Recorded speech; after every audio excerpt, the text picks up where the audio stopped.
right.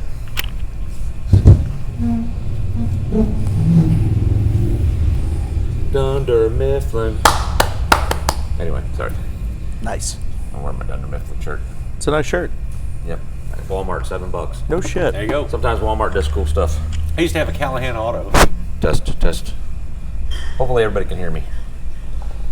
We're getting audio okay. Talk. Can you hear me? Talk. Test, 1, 2. Okay. We're not getting any spikes. We're getting like steady sound here. Hopefully we're... I think that's good, right? They'll tell us. I've seen them do it. Okay. This is getting audio okay. Talk. Can you hear me? Yeah, we're Okay. That's weird. Yeah, we're good. All right, cool. Usually I see bigger spikes than that when we're talking. It seems like it's being restrained a little bit. Let me turn my... Is that doing anything? Oh, there it Now goes. that I'm not behind a half wall on I an got you ATM. shoved up against the wall. Yeah. All right. Ladies and gentlemen, you are watching Session Stream Live from Shaker's Bar, downtown Cape. It is Thursday night, and that means it is time for the show that I think it's a love-hate. A lot of people like it, and they watch it, and they love it, and then there's several that don't. And if you don't, I don't know why you're watching still. I don't understand people's glutton for punishment. Maybe it's a hate watch. It is a hate watch. It's like... Did you try to catch us to see what we're saying? No, it's like when you watch To Catch a Predator. It's like you know that you hate it, but at the same time, it's like a guilty pleasure. Yeah. You're like, get him! But at the same time, Yeah. it's like, ugh. Would you have a beer with Chris Hansen? I probably would. Man, have you ever read about his downfall? He's got a downfall? He's not still doing shit? No, dude. So I never watched the show. Listen, if you go on YouTube, right, put in the fall of Chris Hansen or something like that, he got arrested for passing bad checks since the show was on. yeah. Really? Yeah, so what happened was, so I don't know if you remember this or not, but I used to watch To Catch a Predator. I think a lot of Americans did. Yeah, right? I We think got a secret obsession, like you said, kind of a weird obsession with seeing people get justice, right? like Seeing people busted. get busted, especially those kind of people. And in case you never watched the show To Catch a Predator, it was basically NBC and Chris Hansen and his crew had a relationship with this company called Perverted Justice. And Perverted Justice was this online community that basically caught sexual predators.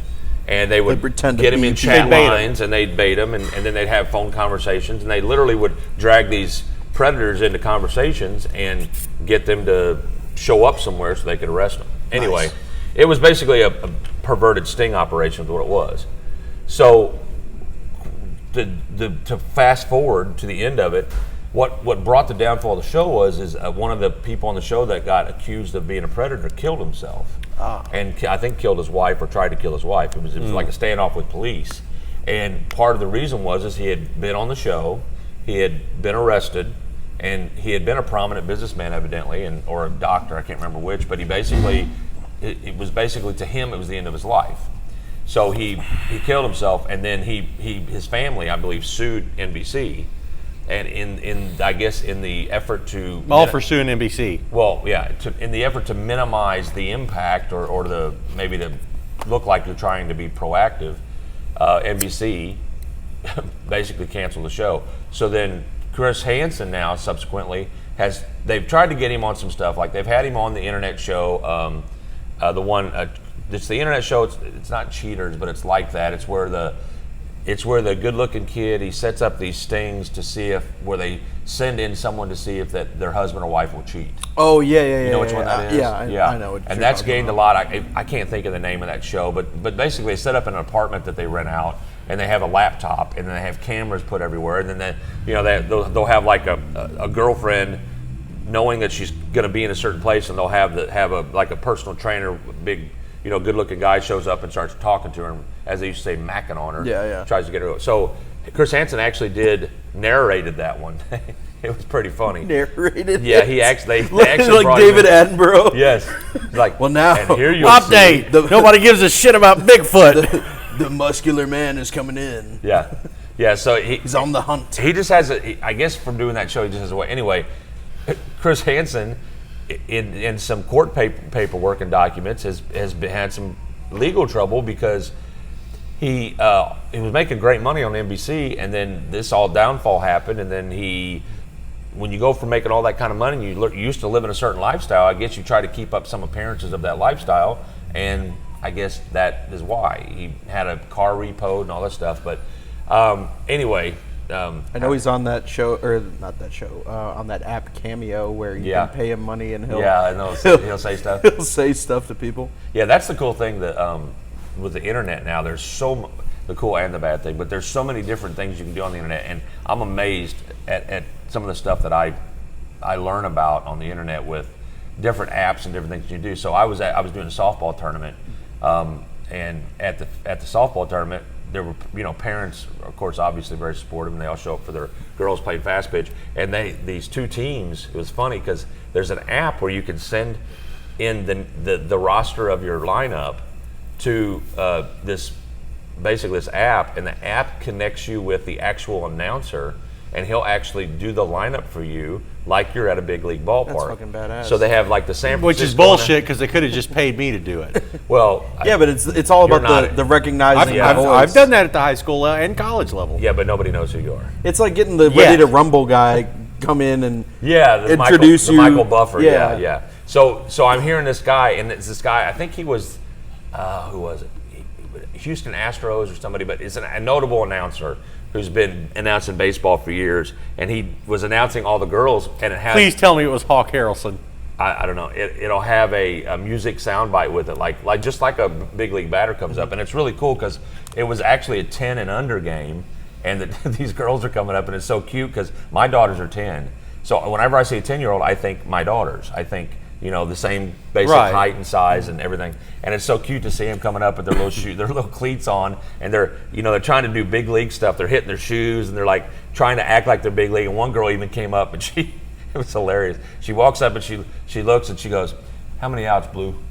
This is a 10-year-old. I said, "There's 2." And she said, "Well, I'm not going to be the last one." And she spit on the ground. I said, "Oh my God." So she's like Mickey Mantle. Man, you got to call time and high five her. Yeah, that was Ty Cobb right there. I giggled, and the catcher was like, "What did she just say?" I'm like, "I don't know, man." But her dad's got her keyed up. You can tell that's a dad that influenced that youngster. That's Would you hilarious. go up there, look me up in the eye, and ask him how many outs there are? Establish your dominance at the plate, babe.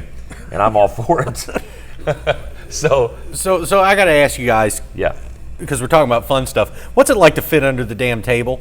Yeah, Because I don't know about this sitting under the damn table. Well, our but legs, our lower half. His legs are too long. This is bullshit. would you like us to lift it for you? I mean, if you could put it on a We'll cardboard box. We'll put our stomachs under here, and we'll just lift it I up. thought you were going to for reference something else. I could like, do that. Watch, I'll lift the table. Yeah, I've been doing my cock push-ups. Just all of a sudden here. You guys we remember go. that from what was that one with? HSD? No. There's the movie with it was with Seth Rogen, and they live next to a fraternity. Oh, neighbors. Yes. And he can make himself get an erection on cue. Yeah, he's like. Yeah, he can think about God, it. I remember And he those days. He was wrestling. No, I'm talking about on cue. Like, just think of like, not accidentally. He had complete control. I remember those days. That's it. Oh, you do? Yeah. I've never been to a. Is that not a normal thing? No, it's not normal. I thought it That's was. why Shit. it was so weird on the show. No, it's not I normal. thought it was a normal thing. You thought it was normal that you could actually just think, okay, get erected? National Well, you discussion. think of something that would get you hard, and you do it. Really? Yeah. Nah. Come on, man. You Drop guys, of a you hat, guys man. are either, Porn has ruined you guys. you guys are either oversexed or undersexed. I don't know which. Porn has ruined you guys. No, I mean I could see being entertained, so to speak, by visual stuff and things like that. But it took me to have an interaction with a girl for me to willfully do it. I mean, of course, when you sleep, it happens. But no, it was just that's why it was so unique in the movies because he was wrestling with his friend, and to get his friend to let go of him, he made himself get an erection. He's like, and, whoa. and Zach, whatever. It's his the name is, opposite of the what's think what's about the actor? baseball Zach, thing. Efron? Zac Efron Yeah. was like, "Ooh, stop!" He backed off from him. So, why do you do that? Gross. It's a blessing and a curse. Gross. I know. That guy has the same curse as Freddie Prinze Jr. He was in so many teen movies that they got a bad rap Oh, Freddie Prinze, about being yeah. crap actors, and they're not bad actors. Well, I mean, I don't know. I mean, I think there's a reason they're not still acting. We talking about Zac Efron being a crap actor? I I don't mean- think he's a bad actor. I don't think he's bad. No, he wasn't. He Look also, at Summer Catch. You ever seen that? Yeah. That's a good baseball movie. But it was a crappy movie because it was a love story, and that's why he got knocked for it. because it was a love story. Really? Well, he's when I think of Freddie Prinze Jr., I think of love story teen movies. Yeah. He's right. She's All That. Yeah. Well, I think every Yeah. actor an actor that is able to get past the teenage curse, right, where you get stuck like the Disney curse. Oh, yeah. The actors that get out of that are legitimately good actors. The ones that fade away probably weren't that good of an actor. Well, we were That's talking the way about I think. Letterkenny earlier, which we all love. True. The hockey guy, the blonde one, I can't think of his name right now. Riley he was or in Jonesy. The Descendants. Riley or Yeah. Jonesy. Yeah. Yeah, Jonesy. One of the two. Well, Disney's genius, when you think about Disney's genius, even though I hate multinational companies that control all of entertainment, but Disney's genius is this. They thought, okay, they've had a TV show for freaking eight decades. I mean, it's been on for years. They used to have black and white Mickey Mouse Club. Then it transformed into, it's gone decade by decade and gotten more modern. Then Disney was like, well, most of our kids that we get to act are actually multi-talented and they can sing. So Disney's That's how they picked them. Well, let's have Disney Radio. Because basically all Disney is a huge entertainment factory that multitasks its talent. So if you think about Disney, you have a voice actor who you'll see in an actual movie later. And because Disney has so much reach and so much power, if Disney likes you as an actor, you're going to get plenty of roles in several different things. And it's family stuff, so it's safe for them. I mean, up until the point where they occupied the Marvel universe, at that point, Deadpool was the only thing that wasn't safe. You know what, though? You're right. But you know what? This still not going to be safe, I'm hoping. Yeah. You know what I noticed? I was worried, and I'm not near the Marvel fan that you guys probably are. I mean, I like Marvel. But I will say I was concerned when I heard that Disney was buying Marvel. Because I thought they're going to water it down and turn it into... Well, that was in like 2008, right? I know it was, but I was still kind of took like, a while. Disney, it's kids and this. But Disney was smart because Disney knew that Marvel was already a proven product. And they knew with their money and influx and their influence, they could turn it into something even better. And so they basically left the directors alone, I think. They went out and found good directors. Occasionally they have a misstep. Disney, the thing about Disney is they can make a bad film and it doesn't really matter. Because some of their like Shaggy DA, do you remember that? You remember Shaggy DA? Mm-hmm. do you know what Shaggy DA is? No. Disney had an old series called Shaggy DA. Hey y'all, what's up? And Shaggy DA was about a district attorney that actually was a sheepdog. No, seriously. He would just turn into it? Yeah, he would turn into it. And the quandary was he was trying to balance his life off. So he was a family pet, and then he was also the district attorney. And I don't remember how that worked, but basically it started crossing over to where he was starting to become the Shaggy dog when he wasn't supposed to be. So one time in court, he's given a summation. Didn't they make a movie off that Shaggy dog? Yeah, it was just called Shaggy Dog, I think. Yeah, Shaggy Dog, but something in court. He was given a summation, and he looks down at his hand and starting to get furry. And it was back then the CG wasn't near as good, so you could kind of see it was different. But that was funny. I think about the history of Disney. Can you grab me a Sprite as well? The history of Disney is funny because they went from being kind of just the only entertainment company, the one most notorious, to being the only entertainment company, but now just swallowing up everybody, now like strangling everybody. So, yeah, they do have a little bit of a stranglehold on everything, but at the same time, they are putting out some cool shit. They are, and my whole thing is there's antitrust laws, and there's the laws that keep companies from owning too much of the same thing. Those monopoly laws. Yeah, monopoly laws, and I think we're in this world right now that I remember reading old like conspiracy theories from a long time ago, and back in like the 60s and 70s, and even before that, they talked about at one point this country would only have 5 corporations. And you see it like in RoboCop and things like that, where it was basically 5 major corporations, and there was one that handled all like certain things like security and safety, and then there's one that was all entertainment, and they did all that. Like remember Running Man with Arnold Schwarzenegger? That was a huge entertainment company that basically controlled all entertainment. So when they had the huge big screen TVs all through towns, the major towns, and when they broadcast the shows, you could only watch that show. There was nothing else available. So when you turned the TV on, it was just that entertainment.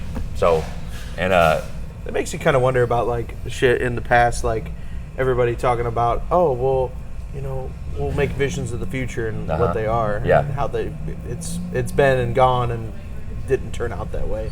Like look at Blade Runner. Yeah, they thought that China was going to be taking over the whole fucking world. Thank you. Well, I think it's interesting though the overall concept of a world gone crazy and then some corporations kind of come in and save it. I actually think that's probably how it's going to go if it happens. If some weird Walking Dead style scenario shit happens, and everybody has to go. Would you want zombies? I don't think it would ever be zombies. But would you want them? Wouldn't you just for once want to see an actual zombie? Have you played the game one time. The Last of Us? Yes. Okay. I love that game. I think that's more likely. Naughty Dog is one of the best developers that's more ever. likely. Do you think Last of Us is one of the best video games ever made? Yes. Yeah, I think that the plot was. It was so realistic. That between that and Uncharted, they're fantastic. Oh man, Uncharted! Oh my God, I have the Drake statue, and then I got the ring and the belt buckle because I pre-ordered one of the Uncharted's, and I got it. I can't say crap about that. And my sons would sit and watch me play Uncharted, and I was addicted, man, because any kind of story mode. It's a fucking movie. It's a beautiful. And I can't imagine what they're going to do with PS5. There's only what's the new Xbox 10? What's it called? They just call it Project Series X. Scarlet. They called it Series X. Yeah, Series X. Yeah. So Series X and then PS5 are both confirmed, and they're both going to be coming out. They look pretty cool. I can't imagine. Oh, and then I watched one. I put it on my Facebook page. It was almost like a Silent Hill runoff, but it was basically this town had some crazy stuff happen to it, and you go to the town and you're a group of teenagers, almost like Stranger Things, and you go to the town and all this crazy stuff's happening, but it looks amazing. This is what I've always said about eventually virtual reality. Have you seen Black Mirror? Yeah, I love that show. Okay, so now we're living in Black Mirror. We are living in Black Mirror, and this is the beginning of it, right? So Blaine Donovan, who plays open mic here, Blaine suggested Black Mirror to me, and he knows that I'm into kind of conspiracy and technology, weird stuff. So he suggested to me, and he told me the first episode. Now I happened to pick season 5 by accident and watch the first episode. It's the one with the two Trek? dudes. No. Yeah. So Street Fighter. Street Fighter. What was it called? Striking Vipers. Striking Vipers. So is it based on one of the best like episodes? Mortal Kombat. One of the best episodes. It's crazy, and so we're kind of living in those times. I'm not going to tell you the whole storyline, but what's happening now in the world is you're taking VR, and I own an Oculus VR. Facebook owns that. They bought it for I don't know how much they bought it for, but it was several years back. And now with Facebook's power and technology, they're putting amazing games into VR, and PlayStation is as well. Yep, and what's going to happen is because VR is the new video game. Because people they're craving better visuals, better storylines, more realism. So eventually you're going to go into a room in your house, you're going to shut the door, and you're going to turn on your VR, and it's going to be you in the game. Not Futurama warned us about this. Not just a character. So did Star in the Trek: game. The Next Generation with the holodeck. It did really well, and the game. Remember that episode? Mm-hmm. So if you think about it, in Black Mirror, the main thing is, I'm not going to spoiler alert for you, but these two men play this game, and they realize that in the game that they could do really personal interaction, and they end up, one's a guy and one's a girl, and they end up exploring the options in the video game, if you know what I mean, and they both deal with that mentally, like, what am I doing? This is really my best friend, but we're in the video game. So you just have to watch the Black Mirror on Netflix. I always think Netflix is going to let me down until somebody goes, "Hey, have you watched this?" And then I go watch. I'm like, "Oh, There's damn it! tons of shit I got 7 seasons. I got to watch that shit." I'm gonna take you down the rabbit hole too. Oh, thank you. You talk I love about the the rabbit conspiracy thing and government issues. Yeah. Watch The Expanse on Amazon. Oh fuck yeah, dude! That's a great show. I'm in the middle of the last is about season now. basically what would happen. It's about what is it, about 700-800 years in the future? Yeah. See, here's the thing. Interstellar travel, right? Is what it's about? Well, essentially. My issue with feeling affected by something like Black Mirror. It's much more realistic than Star Trek. Oh yeah, for sure. But I think space to me, and this is why a lot of people have issues with space, is we have not come very far in 50 years. No. We went to the moon one time. When we went, several times. Not you should landed. watch Space Force on we have. Netflix. Where's the rest of the footage? Who cared? 1960. What do you mean? It's who cares? there. You can watch it. 1969 is the only walking on the moon footage that we Bullshit. have. Watch Space Force on Netflix with Steve I Carell. need to, I guess. Holy fucking Look shit. it up. How many times have the United States landed on the moon? I think it's 4 or 5. No, Russia's been in there more than us. Russia's never been to the moon. Okay, look it up. Look it up. I saw that Apollo 18 movie and saw the Russian cap, so I know what you're talking about. We've gone to the moon several times. We've only landed once, if I'm not mistaken. We've only landed one time. No, that's not No, right. it's a couple times. It's at least It's least all 3 Americans, times. I can tell you Well, that. we put rovers on the moon. No, we have landed people on the moon several times. Okay, show me footage from the moon surface that's not 1969. I can do that. Okay, cool. There are 1, 2, 3, 4, 5, 6, 7, 8, 9, 10, 11, 12 people who have walked on the moon and a multitude of others who have orbited it. Okay, so how many of those walked on the moon were from 1969? Well, 2. Armstrong and Aldrin. Yeah. Okay, so the They rest, were the first. the rest the are, last person to walk on the moon actually just died, didn't he? It was Cernan, maybe.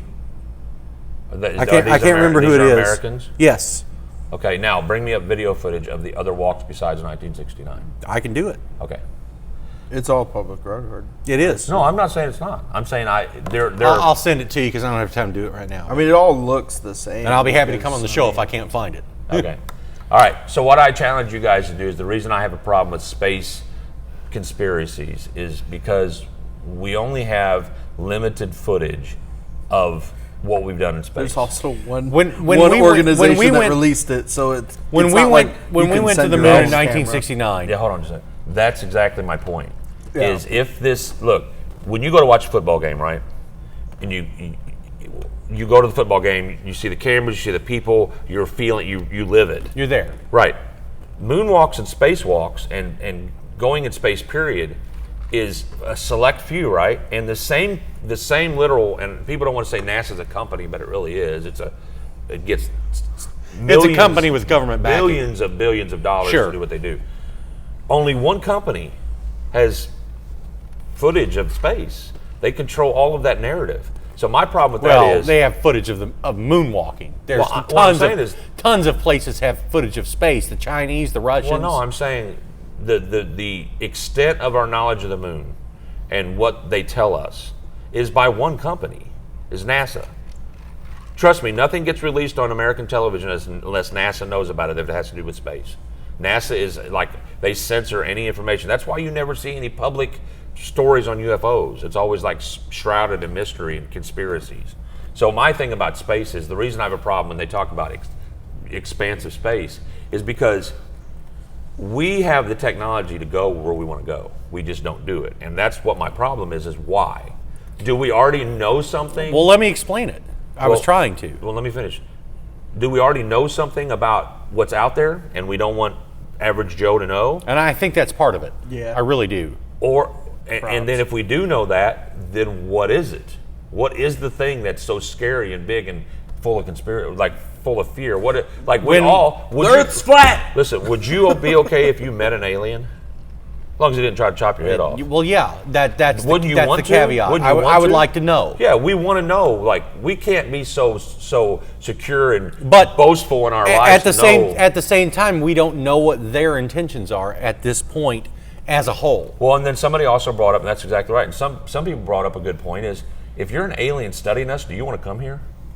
Fuck, I don't want to come here. With what you're watching now on TV, and if you're an alien race, we always presuppose. And remember in Heartbreak Kid, where they're talking about the aliens could be cows. It's a big and portion of there's Star Trek different about levels of pre-warp cows. civilization. For this very reason, they're not ready. So, well, I don't know if we're not. Here's the thing: is we don't only- know if it's not ready, or if it's just that they're scared of us, or whatever. I mean, we like to think that whoever's out there has something to offer that can help us. It's either one of two things. Either number one, or actually one of three things.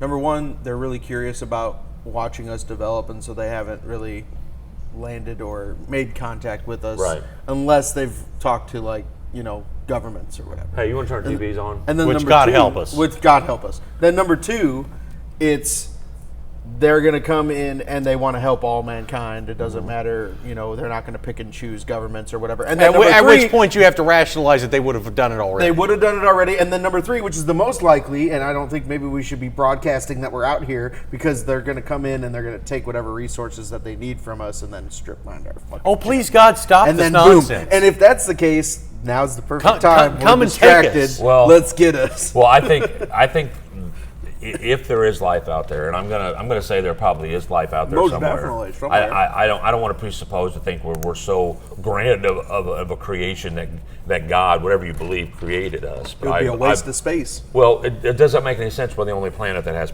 has life on it. And even in the Christian belief, you cannot Yeah, because presuppose that nothing else ever happened across this grand galaxy that God created. Right. We know there's planets. We know there's space. We know about black holes and cosmos and all of this. Parallel universe. There was a recent study that came out and said that the scientists' idea of it is there's no less than 38 worlds in our galaxy that support life. So, you guys remember the movie? What was that one? Contact. No.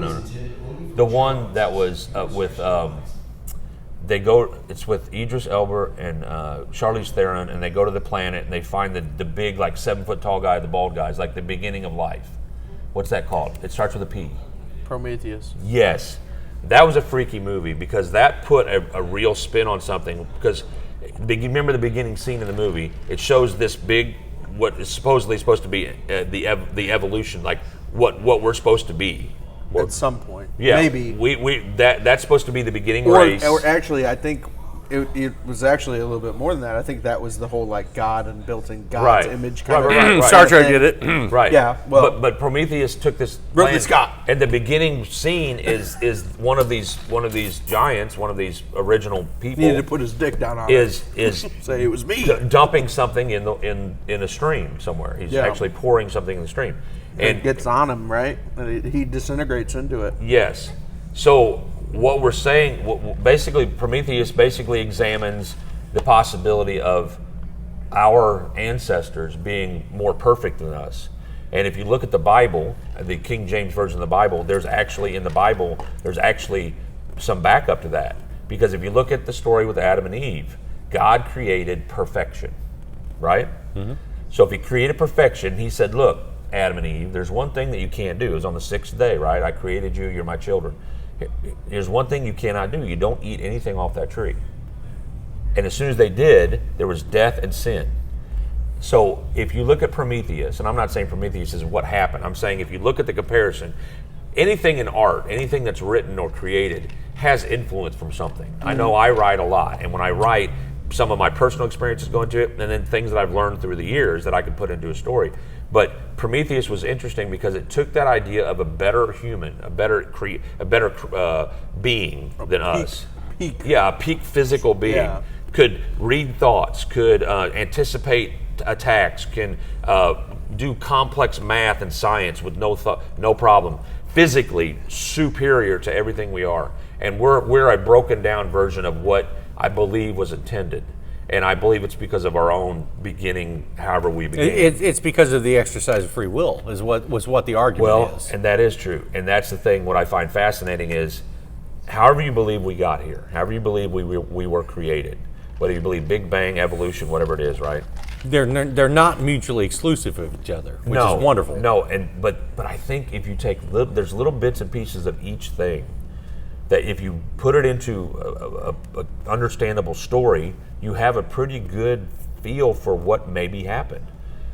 Were there dinosaurs? Sure.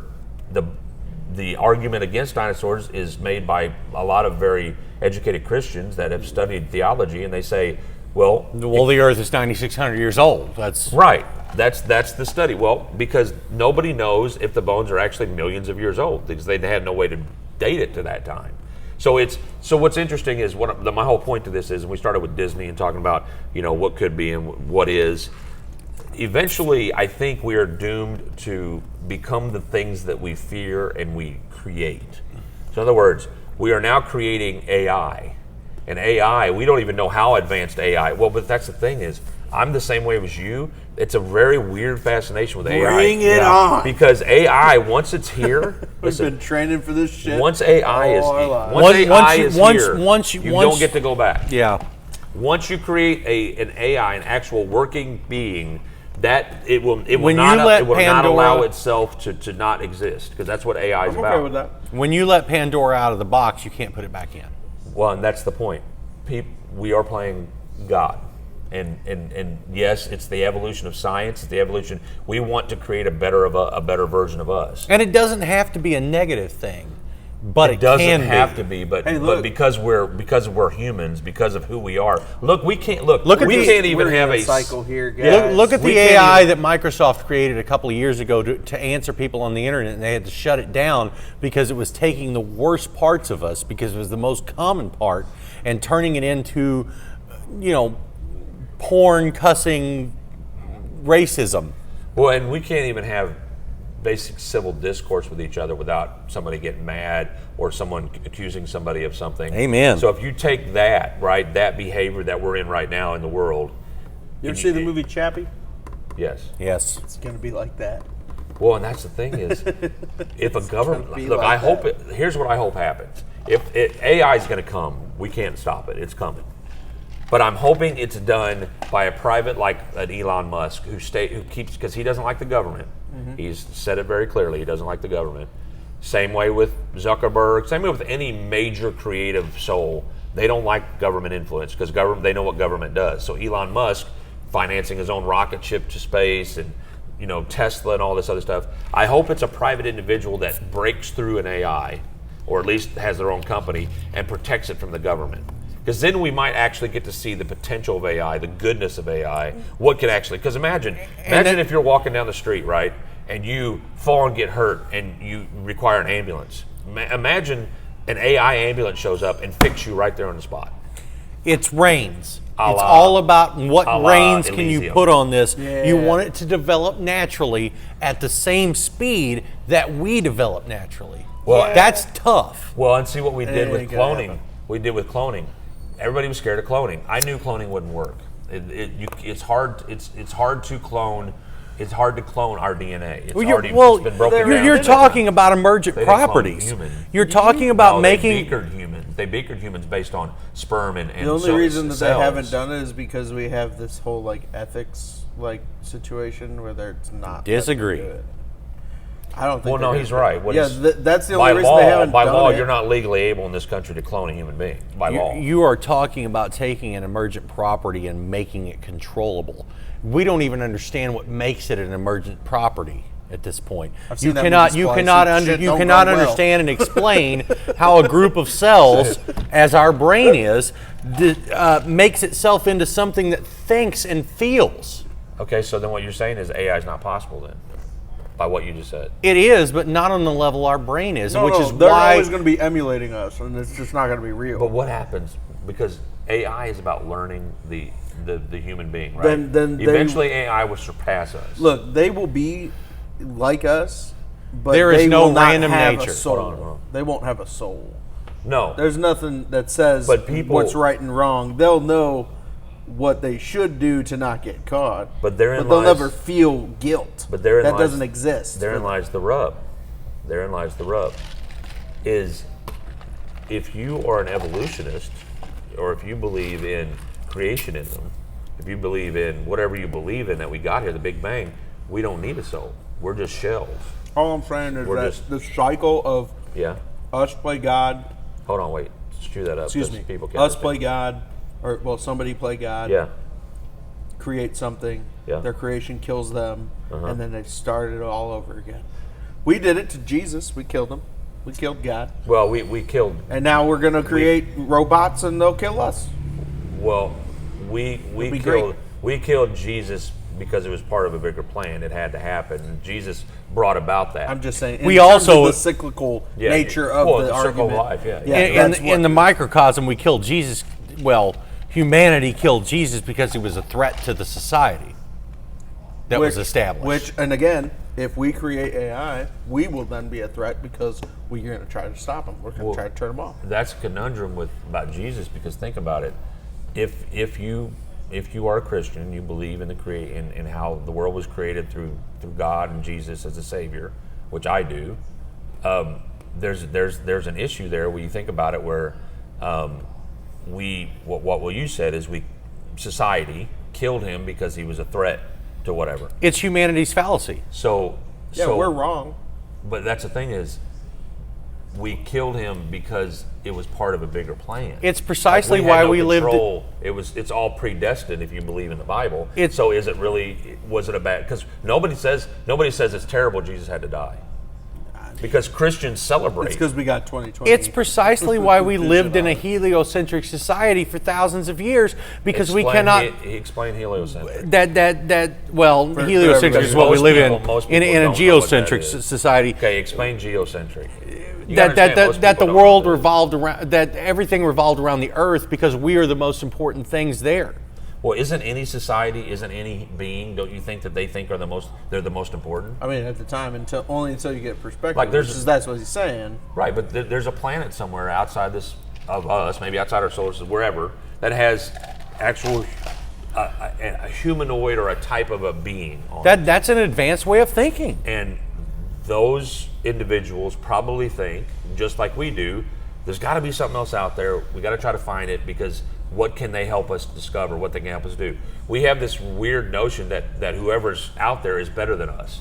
Well, What if because they're they worse? probably are. What if they're like no? But some we point. don't know that. Well, But we would have to go discover that. When I say better, I don't mean like, better beings? better like I'm. What's the fucking word I'm thinking of? Superior. I wasn't gonna say superior. I was just gonna say like ethically better than us. Well, I don't think that. I think they may be more technologically advanced for sure. If they got here. Why do we think that way? Because of movies and stories. Well, also because the universe is 3.5 billion years old, and it's possible that life started earlier on another planet than it did here. But the Hell, universe, America didn't go to the moon because we were more ethical. We did it because we pushed. And it's also because we were in a fucking pissing contest. Yeah, but we can't. See, there's where I have issues, because the creation of things it can be confusing to people, because you're saying the universe is 3.5 billion years old. What's your proof of that? Oh, that's just what they estimate based on that Big Bang thing. Right. So if you believe in Big Bang, you believe that, because I know there's not a Christian alive that believes the universe is 3.5. Oh, I'm a Christian and I believe that. But how do you justify it?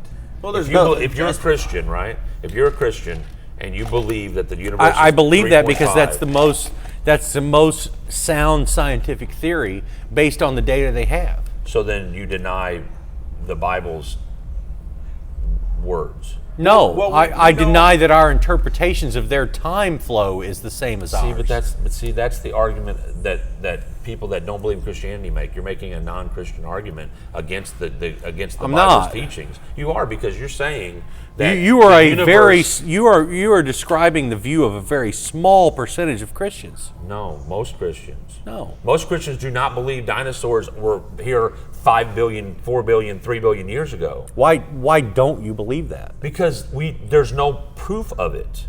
Because- Bones cannot be dated back then. They had no way to compare it to anything else. but fossils can. They didn't So- find them so till what you're- 1840. what The you're- first dinosaur bone was found in 1840. So the first human, Where were they at before that? the first human was created and all of a sudden could talk and write and speak.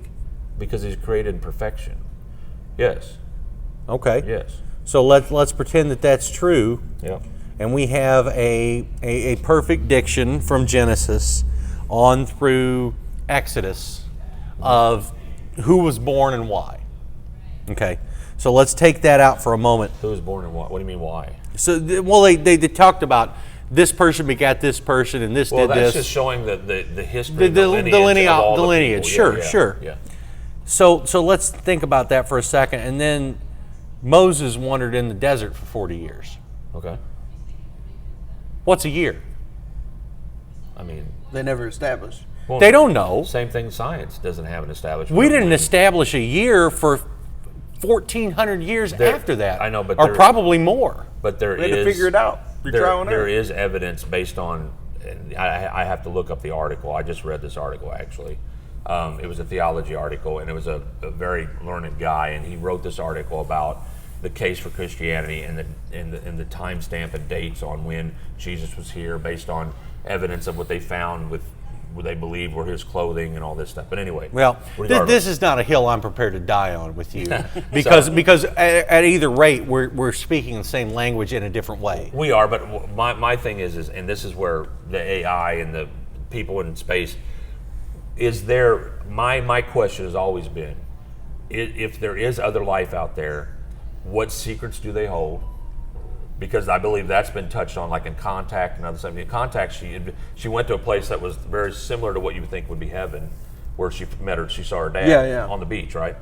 So that was, I believe, in her mind, going to the place where her father was at, and it was supposed to be another planet, but many people in the Christian faith believed it was actually heaven, and she had broken through some veil that we're not supposed to break through because of this. And there are tons of stories about that. Yeah, so, and here's the thing, when do we get to a point where we start believing some of the stories, when we actually start putting some credence into it? Because look, do you believe there's a Bigfoot?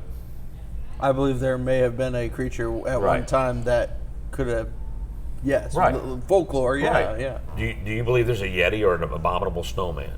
It's not outside the realm of possibility. Exactly. If you believe in the dinosaurs and believe in creatures that have been here for however many years, thousands of years, whatever, is it not possible that in our evolutionary chain that some man-like creature lived in the woods for centuries, and he gets seen every once in a while, and even still does? Yeah, and that's the thing is, UFOs, we don't know. UFOs, Bigfoots, all these things that people make fun of and joke about.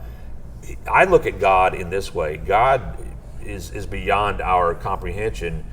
We don't even know what God looks like. We only know by the definition where he said he created Jesus in his image and created us in his image, right? Right. So he probably looks like a little scrawny dude. Well, with a beard. and then it might have been, but the thing is people believe the reason that Jesus looked the way he did is because God formed someone to look like everybody was walking around, because God can't reveal himself to people because we are not able to comprehend what we're seeing. And blinded Moses. And that's where some people that are atheists and agnostics are like, well, that's ridiculous. So this omnipotent being that can do whatever he wants won't come and say hello to us because we can't comprehend what we're seeing. It's why the argument that Jesus was Middle Eastern or African or whatever it is ridiculous.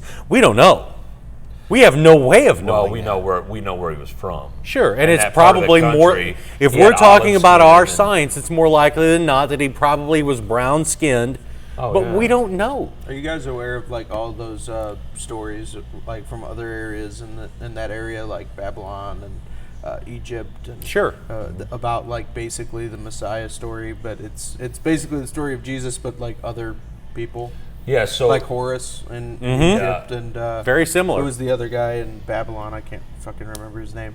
I can't either. But now, they all share a lot of the same things. I took that class 18 years ago. Born of a virgin, died on a cross, was resurrected on the third day. So why born in December 25th, or well. Let me do you a favor and share They're all this. like sun gods, basically. Yeah. Let me do you a favor and share this conversation back where we were. With the Big Bang. No, with the UFOs. We have our government, who I don't trust, but somewhat believe, with verifiable videos of them going, I don't know what the fuck that is. That's scary as hell, isn't it? Or maybe they do because it's their shit. They just don't want to let on that it's theirs. I don't think it's that. No, but I get what he's saying, but at the same time, you know how our officials and government is? They won't come out and say something about something until they have years of proof. So they may have an idea what it is because there's some NASA scientist somewhere going, that's a freaking UFO. Or until that's they're from retired. somewhere. That's from an intelligent life form. It's something we don't know what it is, and that I think is a fair assessment. What I'm saying is they're admitting that it's not theirs, because if it's something cooler than what everybody else has, oh yeah, that's our thing. Don't fuck with us. Yeah, you're right. They do unleash that shit.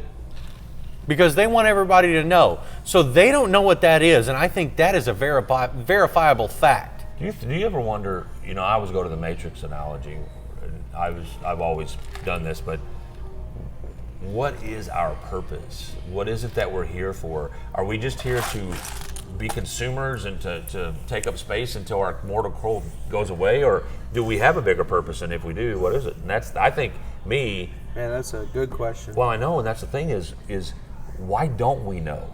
Like, why aren't we told these things? And that's the thing. Well- They say we'll find out when we die, but what good is that to us when we die? You know what I mean?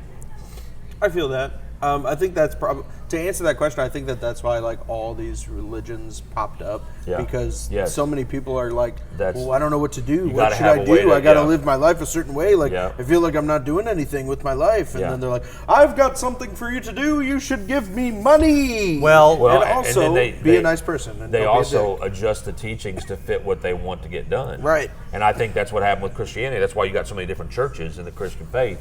Protestant, Presbyterian, all these different Catholicism, because each religion saw different tenets of the original teachings. Now, people say the King James Version is supposedly the modern Christian version is supposed to be the one that you're supposed to refer to. But then if you ask Catholics, there's predating of that. They have books that predate it. All these versions of the Bible, it's all the same shit. It's just about which language it was translated off. Let me be pragmatic for a moment. Isn't that what it is? Yeah. Pretty much. And let me be pragmatic for a moment, and let's throw out everything I believe about being a Christian, and think about two things. What were the things that our religion, as a Christian, me and you, I don't know that you are, you haven't said.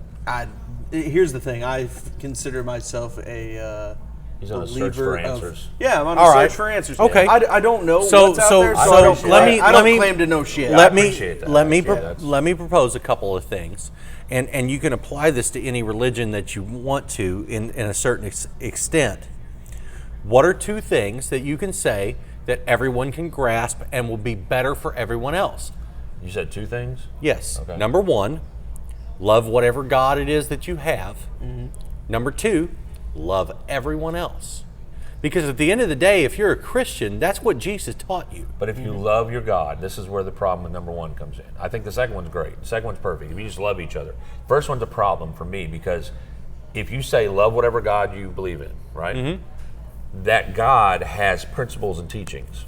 And if you believe in Islam, if you believe in Allah, Allah has way different teachings than Jesus has. Yeah, but Allah and our God is the same.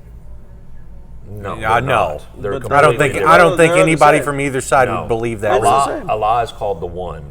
He's called the to Islam. That is and God is the Alpha and the Omega. So you can make that argument for each. But for each faith, seriously though, Allah and God are the same. The God from Islam, Judaism, and Christianity, they're all the same God. No. Originally, he is correct. They're the same God. They're the same God, but they're the same God.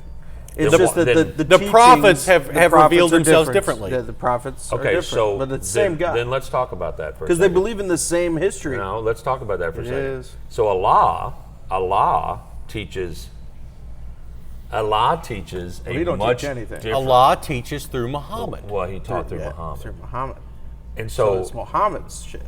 And just as Jesus taught through Matthew, Mark, Luke, and John. So you're saying, and this is what your opinion is, because there's lots of theologians that don't agree with you. Most of the theologians do agree that is a shared God. It's one God. They do not. Yeah, I disagree with you. Look it up. I'm telling you, you can't. The Christian God cannot be the same. This is what I was taught in church school.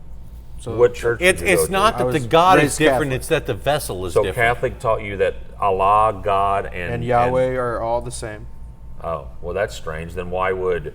So what you're saying is that if that God's the same, you were taught that. It's the people that delivered His message that are mixed different. It up. That are Tell me a 5-word sentence in my ear right here. What? Tell me a 5-word sentence in my ear. 5 words? Yeah, 5 words. I don't know. Just you say suck. Something. Try it. Bad. I just don't say it out loud. You suck bad. You suck very. All right, so I'm going to say you suck a little. Why do I suck a little? What's the message? No. See, I know what you're doing. No, that's not what it is. That's not what I'm saying. It's exactly what it is. No, it's not. Here's what I'm saying to you. So if that's true, right?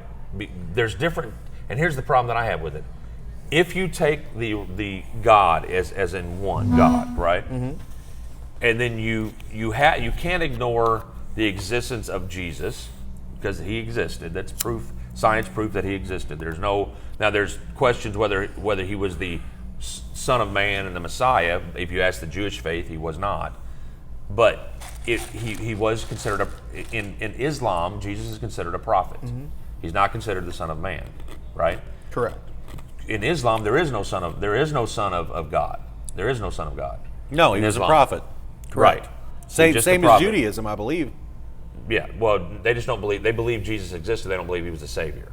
Right. That's what Judaism they is. believe he was a mouthpiece Well, to an extent. I would probably give him Less I credit. think Judaism believes Jesus was more than just a talking head. I think they believe he's sanctified. But, he may have been an emissary. but I think they put him on a very similar level as disciples. As he Sure. was he was just a very well spoken guy. I'm comfortable with that. Okay, all right. So in the Islamic faith, right? There's only one I representative of found the a lot Islamic of faith. I found a lot of things Yeah, there'll that be a whole. back me That's up. the thing but, is there's so much different stuff. But in the Islamic but they're faith, saying basically God is God. the only one that delivers the message in the Islamic faith is Muhammad. That's it. Period. Right? So all of the teachings of Islam come from Allah to Muhammad. Now, As his vessel. as the one that's delivering the message. It's a very similar thing with Mormons and Joseph Smith and his gold Yeah, but tablets. Joseph Smith was just a human. Yeah. He wasn't. Now Muhammad Well, was supposed to be sanctified. but here's- Now, here's the problem. I'll let you talk here's the and thing then with- I'll go. Here's the thing with Christianity. That's different. Yeah. That same God you're talking about, who evidently delivered the same message, but men made it different, is what you're saying. But the difference is in Keeping up with the Abrahamic in the tradition, differences yeah. in Christianity, you had God speaking to other people, not just one representative. He didn't just talk to Jesus. God spoke to Moses and Noah and several. Abraham. That's Right. absolutely Bunch of true, other but who'd motherfuckers. you get it from? Yeah, exactly. God. No, you got it from a book. No, he didn't. You got it from what they wrote. What they wrote. Moses didn't get it from a book. He got it from a He tablet. was. I'm not at all. I'm not at all trying to undercut Christianity here. No, I'm saying, but you because guys are I not- believe in it. that's No, not- I'm just that's saying not these the dudes, story. but they all wrote it down, right? Almost No. everybody wrote it down. Everything is based on the fallibility Moses of had man. divine Yeah, we intervention. fuck shit up. No. So did Muhammad. Hold on. Muhammad was one guy. I just believe Muhammad was wrong. I'm telling you, there's numerous people in the history of Christianity that received messages from Jesus. I mean, from God. John the Baptist being the prominent one. So here's the thing. I wouldn't say I think Moses is probably the most prominent. He Well, was the one that Moses and John. delivered Moses the Ten smoked a Commandments. bush and But then when came you're down talking off about of a New hill. Testament, you're talking about John the Baptist. So Moses gets divine intervention in a dream, and he's told to go to this mount, and he goes up on the hill. Smokes a tree. And while he's up on the hill, a burning bush speaks to him, and the voice of God is heard. And he says, "Hey, take this down," and he writes it. What he took down, and this is the thing that gets me the most about the I guess you could say the atheists and non-believers. Our moral compass, our moral guideline, is designed off of the Ten Commandments. Yeah. Let me say this. That's what I'm saying is. Now, could some have made it up and said, "Oh, they'll follow this"? Yes, but everything in the Ten Commandments is it's the pathway to a life we want to lead. There's one thing that I have, and I just want to say this one thing. Yeah. And I don't have to talk for the rest of this little bit. No, you're good, man. But I think it's interesting how, and this is just my observation, that all these guys can talk to God and everybody just believes him right off the bat. But if that shit happened today, if I walked up and climbed up St. Mary's Glacier in Golden, Colorado and talked to a bush and came down and talked about it, no, people would lock me the fuck up. Well, Jesus. But I'm just saying, like, Jesus you see how proved- it's Jesus proved weird. his. I know. I get what you're saying because it's beyond kind of how we believe. But Jesus actually received guidance, and then he did miracles. Well, that's my point. That's here. the difference. Yeah, but I'm talking about Moses right now, just in, Well, no, in but that sense. Like if I said that God talked to me, y'all would look at me like I was a fucking idiot. Well, no, not if you you did would. a miracle. My point is, you're talking about Moses. You're talking about I if have. God talked to you. Well, if God talked to Jesus and gave him his ability to heal lepers and feed 5,000 off of one fish and a loaf. So my thing is what we all started this on was basically our belief systems and how men have taken the word of the very good word of whatever God you believe in. They twisted. Well, of course they did, but there were ones that didn't. Like Moses didn't twist the Ten Commandments. Like there's nothing in the Ten Commandments that you could say. Name one thing in the Ten Commandments that Moses might have done for himself. No, but the only thing that I could say that could be twisted out of the Ten Commandments, as aside from this is a good thing to do, is have no other gods before me. And Well, but that's if the you only believe, way. if you believe, then that's not a problem. But see, that's the thing. Therein lies the rub, again, is the reason God said, have no other gods before me, is because if you do, you have this. You have confusion and mass hysteria. Well, and that's what I'm saying. If there ever is a mistake that God made, and I don't believe He did, Well, I He believe, can't make mistakes. I believe everything that the Bible says. But the thing that I don't understand is, if all of this is true, why did He let this go on for 2,000 years of letting man's free will and ignorance perpetuate stupid things to come out of it? Why do you, as a parent, allow your child to make mistakes? To learn.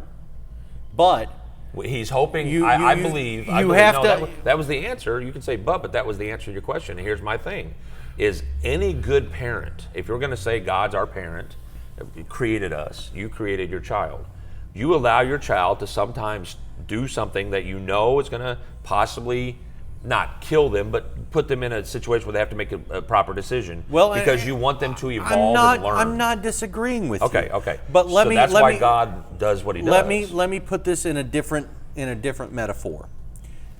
I'm here, you're there, he's there, she's over there. There's 15 other people there. where the I fuck tell is you, God? I tell you something. You tell him, he tells her, they tell the other 18 people in a difference.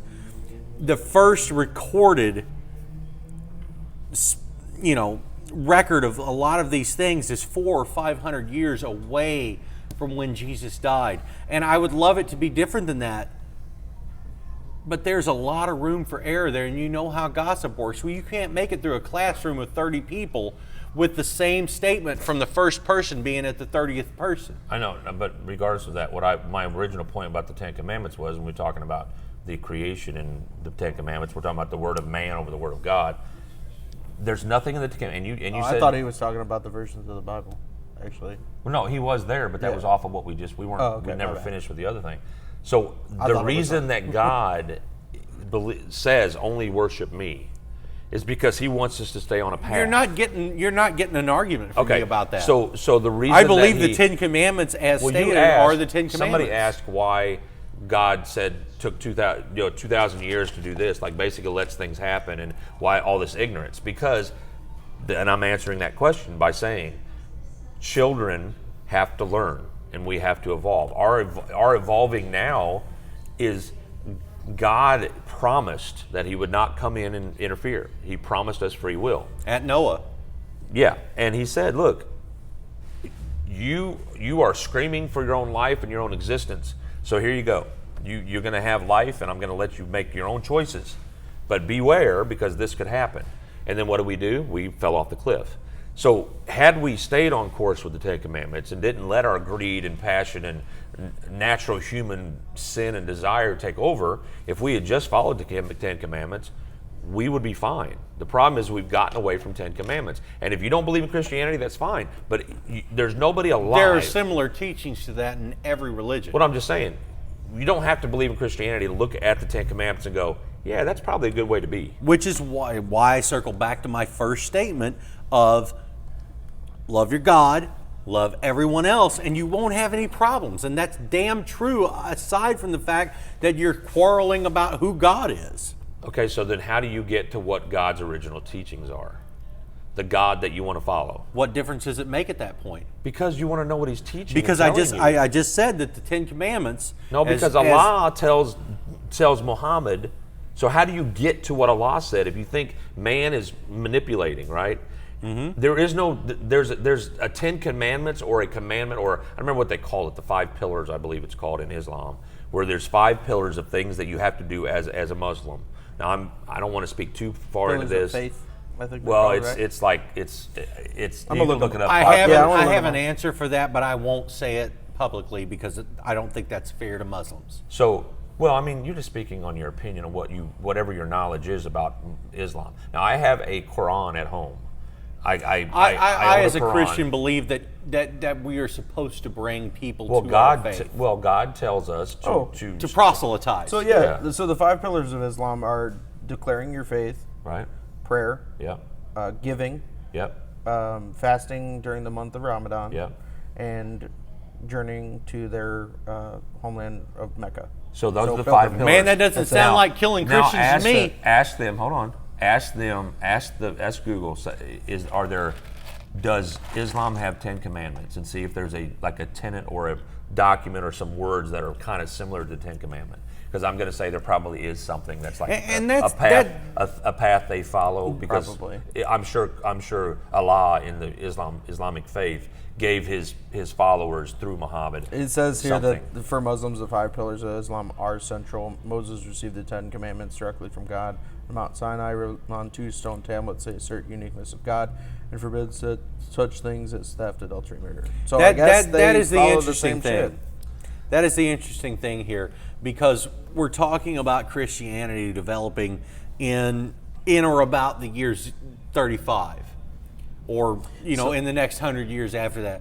We're talking about Judaism developing a couple thousand years before that, and we're talking about Islam developing in the 8th century. So we're all speaking from different mouthpieces. Do you know what the first religion was?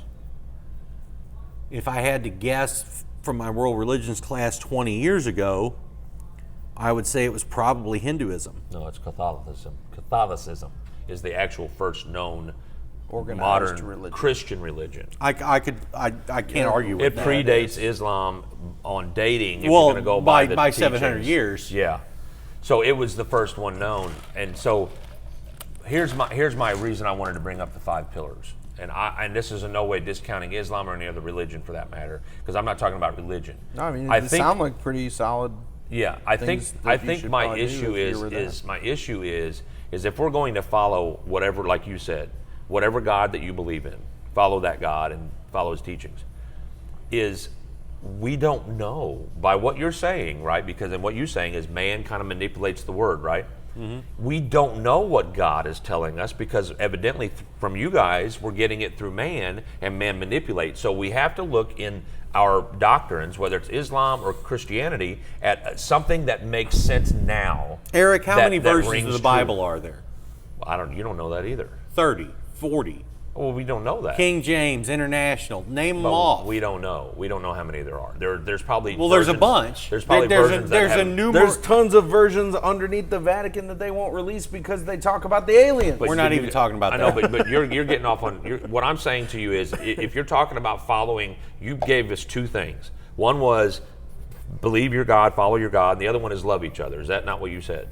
Those are essentially I'm the addressing tenets that those Jesus things. said. The first thing I believe, I told you that the second one is perfect. Love each other. Jesus said the only way to God is through me, so He's Okay, so God. To go back to the first one, to answer that question where you say love the God that you believe in, whatever, do what He says, the reason I'm saying that is a failed argument from your end, and the reason I want you to understand this is because we don't know what our gods actually said from the beginning unless we go through men. Why are we having this argument? Because Men are fallible. I know. So He's been saying this for like 20 point, minutes. I know, but you have to listen. The point being, we have to find something in the faith that we believe in that makes sense right now. I And the can't thing- argue. You're right. You're right. So what I'm saying is, if the 5 pillars are the thing that if Islam follows those things, that's their tenet. 10 commandments can be applied to any society. It doesn't matter where you're at. Yeah, So can the 5 pillars. From what I found, they accept it. Okay. They just don't accept the authenticity of the Bible because of all the versions. Okay. They think it's been changed too many times. We're gathering that the 10 commandments are basically a roadmap of life, right? Sure. Now the problem that I believe think, that's how they were intended. right, but and you're right, and I believe that Here's Islam. the 15. I believe that 10 Islam commandments. has issues, as does other religions, with Christianity taking credit for it. That's a man thing.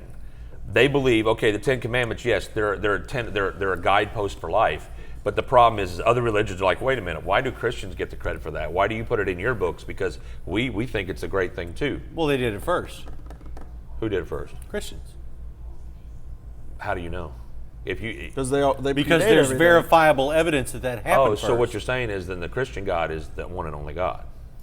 Well, that's my belief, but that's Yeah. not everybody Okay. else's. Yeah. Well, you just said two things: worship whatever God you worship, and follow His teachings. And then the second one is love each other. I get what you're trying to do, but you're watering down what I said. No, I'm saying exactly what you're saying. Is that's why it's a flawed argument to say worship whatever God, because you just admitted that the Christian God predates, with the Ten Commandments, predates the other things. Well, you're trying to make an argument that God is God, and I appreciate that, and I agree with it, but I don't think you're entitled to make that argument because you're not God. We don't know. We have faith. No, I'm doing. I I'm appreciate doing what our God faith. tells me to do. That's what I'm saying. No, you're arguing with somebody about something you don't know for sure. No, my faith tells me that. That's Yeah, what your faith faith. is. Yeah, your faith. Faith is blind. You do it based on Faith is blind. Yeah.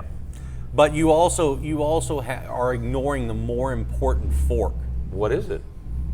Love people. So forget the first one then, because that was your point. That's what All we right. were talking about. Let's look at the Ten Commandments. Yeah. What are the Ten Commandments? Read them off to me. My phone's almost dead. The first one, love no other God but me.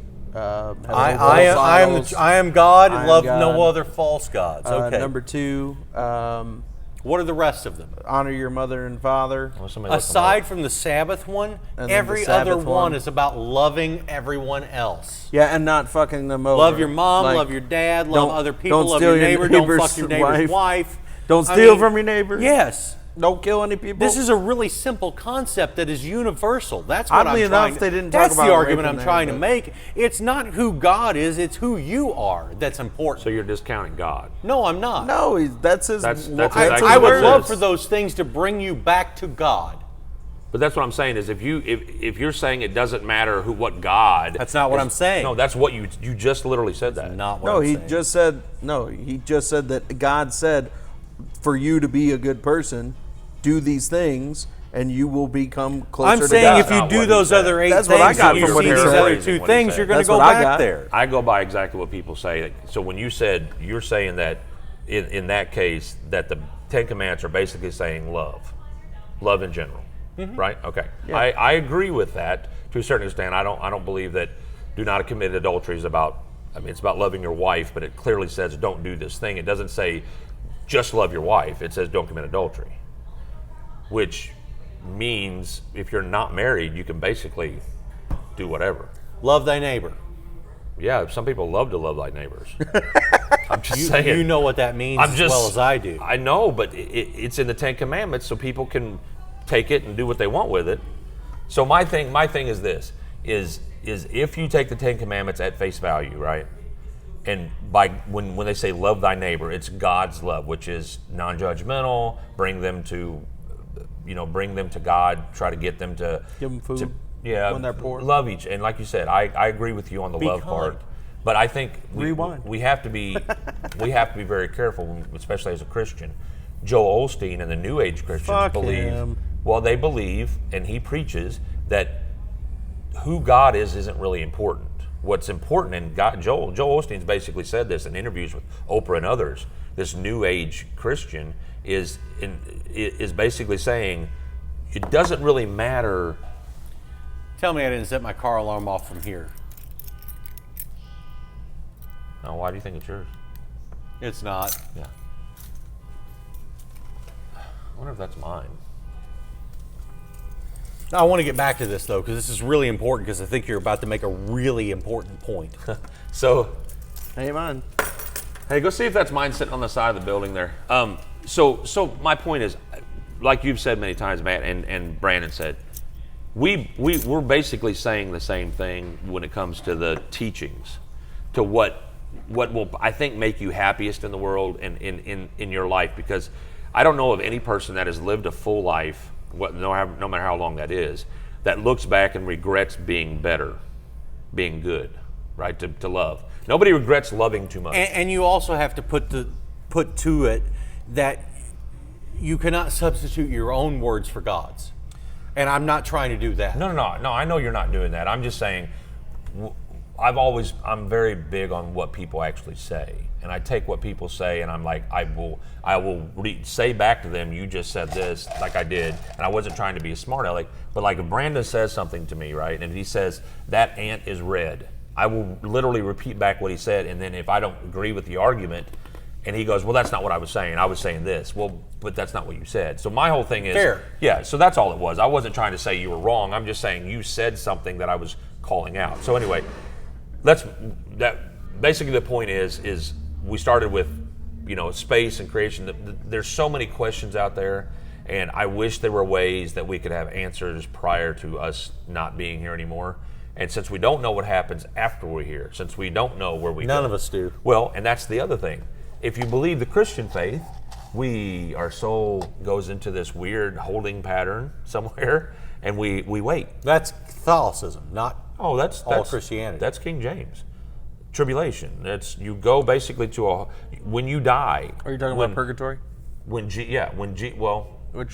Jesus. That's not tribulation. That's a different thing. I know, but when Jesus returns, that's when the souls that are not in heaven right now, souls don't go right to They will heaven. be called up together in heaven. There I get you that. go. Yeah, okay. yeah. So my thing with that is where are those souls at, and what is their purpose And for when where did they're it at? happen? And that's my thing. See, those are the questions I'm like. Because Catholics don't believe in the rapture. No, No, they you're don't. right. You're right. Because They do they don't. Catholics don't believe. Okay, what do Catholics believe about Jesus? So I'm not getting into that. No. I what does could, it say? 'cause I grew what up does it- Catholic. What does it say in there? I mean that he's God. that he's the Savior. He's the Son of God. Yeah. Okay. And, So- I mean, Okay. I guess this will go better if you ask me This would be questions. better if we had a Yeah, if Catholic you- on the panel. Well, he I was. grew up Catholic. You grew I up went to a Catholic school. Yeah, when you go to Catholic school, man, they teach you this stuff. From, It's from it's kindergarten. ingrained. There's Yeah. a reason I'm not Catholic anymore. Yeah, Catholics are actually Is really because- interesting people because they're the Some of my best friends are. Well, and I think Catholics and Islam are very. Now I'm talking about the religion. Hold on, I don't think they're the same. Their religion. devotion. Their devotion starts from almost birth, and in Christianity, because It's like a god. well, there's not versions of Catholicism. You're speaking of Protestantism. Well, no, there's not really versions of Catholicism. There's one Catholic church, Right. But there's several Christian Well, and churches. if you include the Church of England. Well, I'm talking about the Catholic teachings from the Catholic belief system. The Roman Catholic Yeah, Church. the original version. The largest There's only corporation one. on the There's only planet? one. Yeah, you're Now, not wrong about that. Christianity is where we fall short because Islam there's only one, Catholicism there's only one, but Christianity is There's all these fingers. right. Well, Christianity is supposed to encompass Catholicism. Sure. Christianity is supposed to be the umbrella coverage, but then there's some things in Catholicism that don't match up. Anyway, it's a long thing. Yeah, that's a whole show, man. Yeah. And you know what? You know what's funny is that the Catholic Church they teach that they're the one that covers everything. Yes. Yes. Yeah, because they say that Catholic means universal. Guys, I've really enjoyed this conversation, gotta but I go. got to cut now. All right, bro. I'm probably going to Thank have you, one man. more, but I got to was stop a- myself from talking. No worries. Those are really good conversations. It was. It was. Well, thanks for stopping in, man. Yeah. You betcha, man. Thanks for stopping in because I originally was just going to be Brandon. And I figured he'd get tired of talking to me, so it's good you were here. Oh good man, you I were don't here. get tired of talking. I do it all day for 8 hours a day. So yeah, tell my wife that. So she went camping to get away from me. So Damn. yeah. So She Brandon, said, "I'd rather face the Yeah, elements." exactly. Come bite me, mosquito. Give me Nile virus. Are there bears? Give me West Fuck him, Nile. I'll fight him. I don't want to go home to him. So yesterday you had a great idea, man. I think this is kind of what we were doing, but I wanted to let everybody know you are watching Session Stream Live from Shaker's Bar. Brandon comes down here of his own free time, just like Matt did. Nobody down here makes any money for doing this. We've done a little. I've done some GoFundMe with it, trying to get better equipment. But basically, this is just us doing because we want to have a conversation. Yeah. But we're gonna take the show in a slightly different direction. We're actually, if you notice tonight, we really haven't talked politics, and I'm tired of politics. I'm tired sick of it. I'm tired of social events. I think it's still important to be aware of things, and we will obviously talk about critical issues that are going on. Yeah, shit But that comes up. this show originally, if you guys watched the show, if any of you watched from the beginning, I know Adam Monahan is one that usually catches the show every night. And he's only missed a couple. But when we used to do the show over by the stage, when we first started, it was more of this kind of a show where we had conversation with each other, and we just kind of started letting kind of natural flow happen. And you had a point yesterday, which was, more organic. Yeah. Instead of me having a topic where like, okay, let's do this. It's more about us just kind of having a conversation. Well, with it's each also other. easier Yes, for sir. the. Sorry to butt back in. That's what the show's about. There you go. I know you don't have a Cheers. drink, Cheers. Yeah. No, you're right though. That's what we started. So, But yeah, it's also more organic because everybody who's listening with the conversation, they know exactly where it's been and where it's going. So Yeah, exactly. They can just flow with it too if Yeah. they want to sit and enjoy. And so let and me ask you listen. then. Even though we're doing this organic stuff, but I did want to ask you something. I have never asked you. Your parents. Yeah.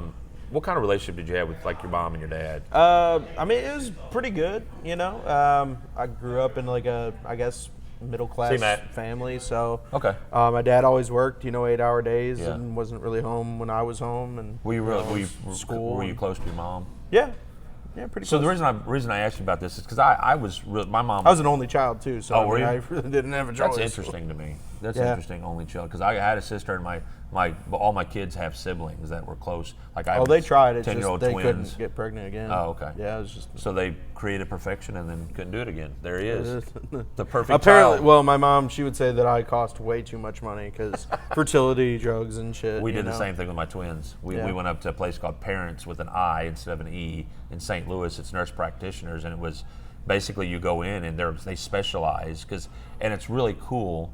Is anybody out there that's trying to get pregnant should look up Parents. It's Parins, and it's what's the word where it stands for something like FBI stands for something? What's Oh, that? it's like a Palindrome? Not palindrome.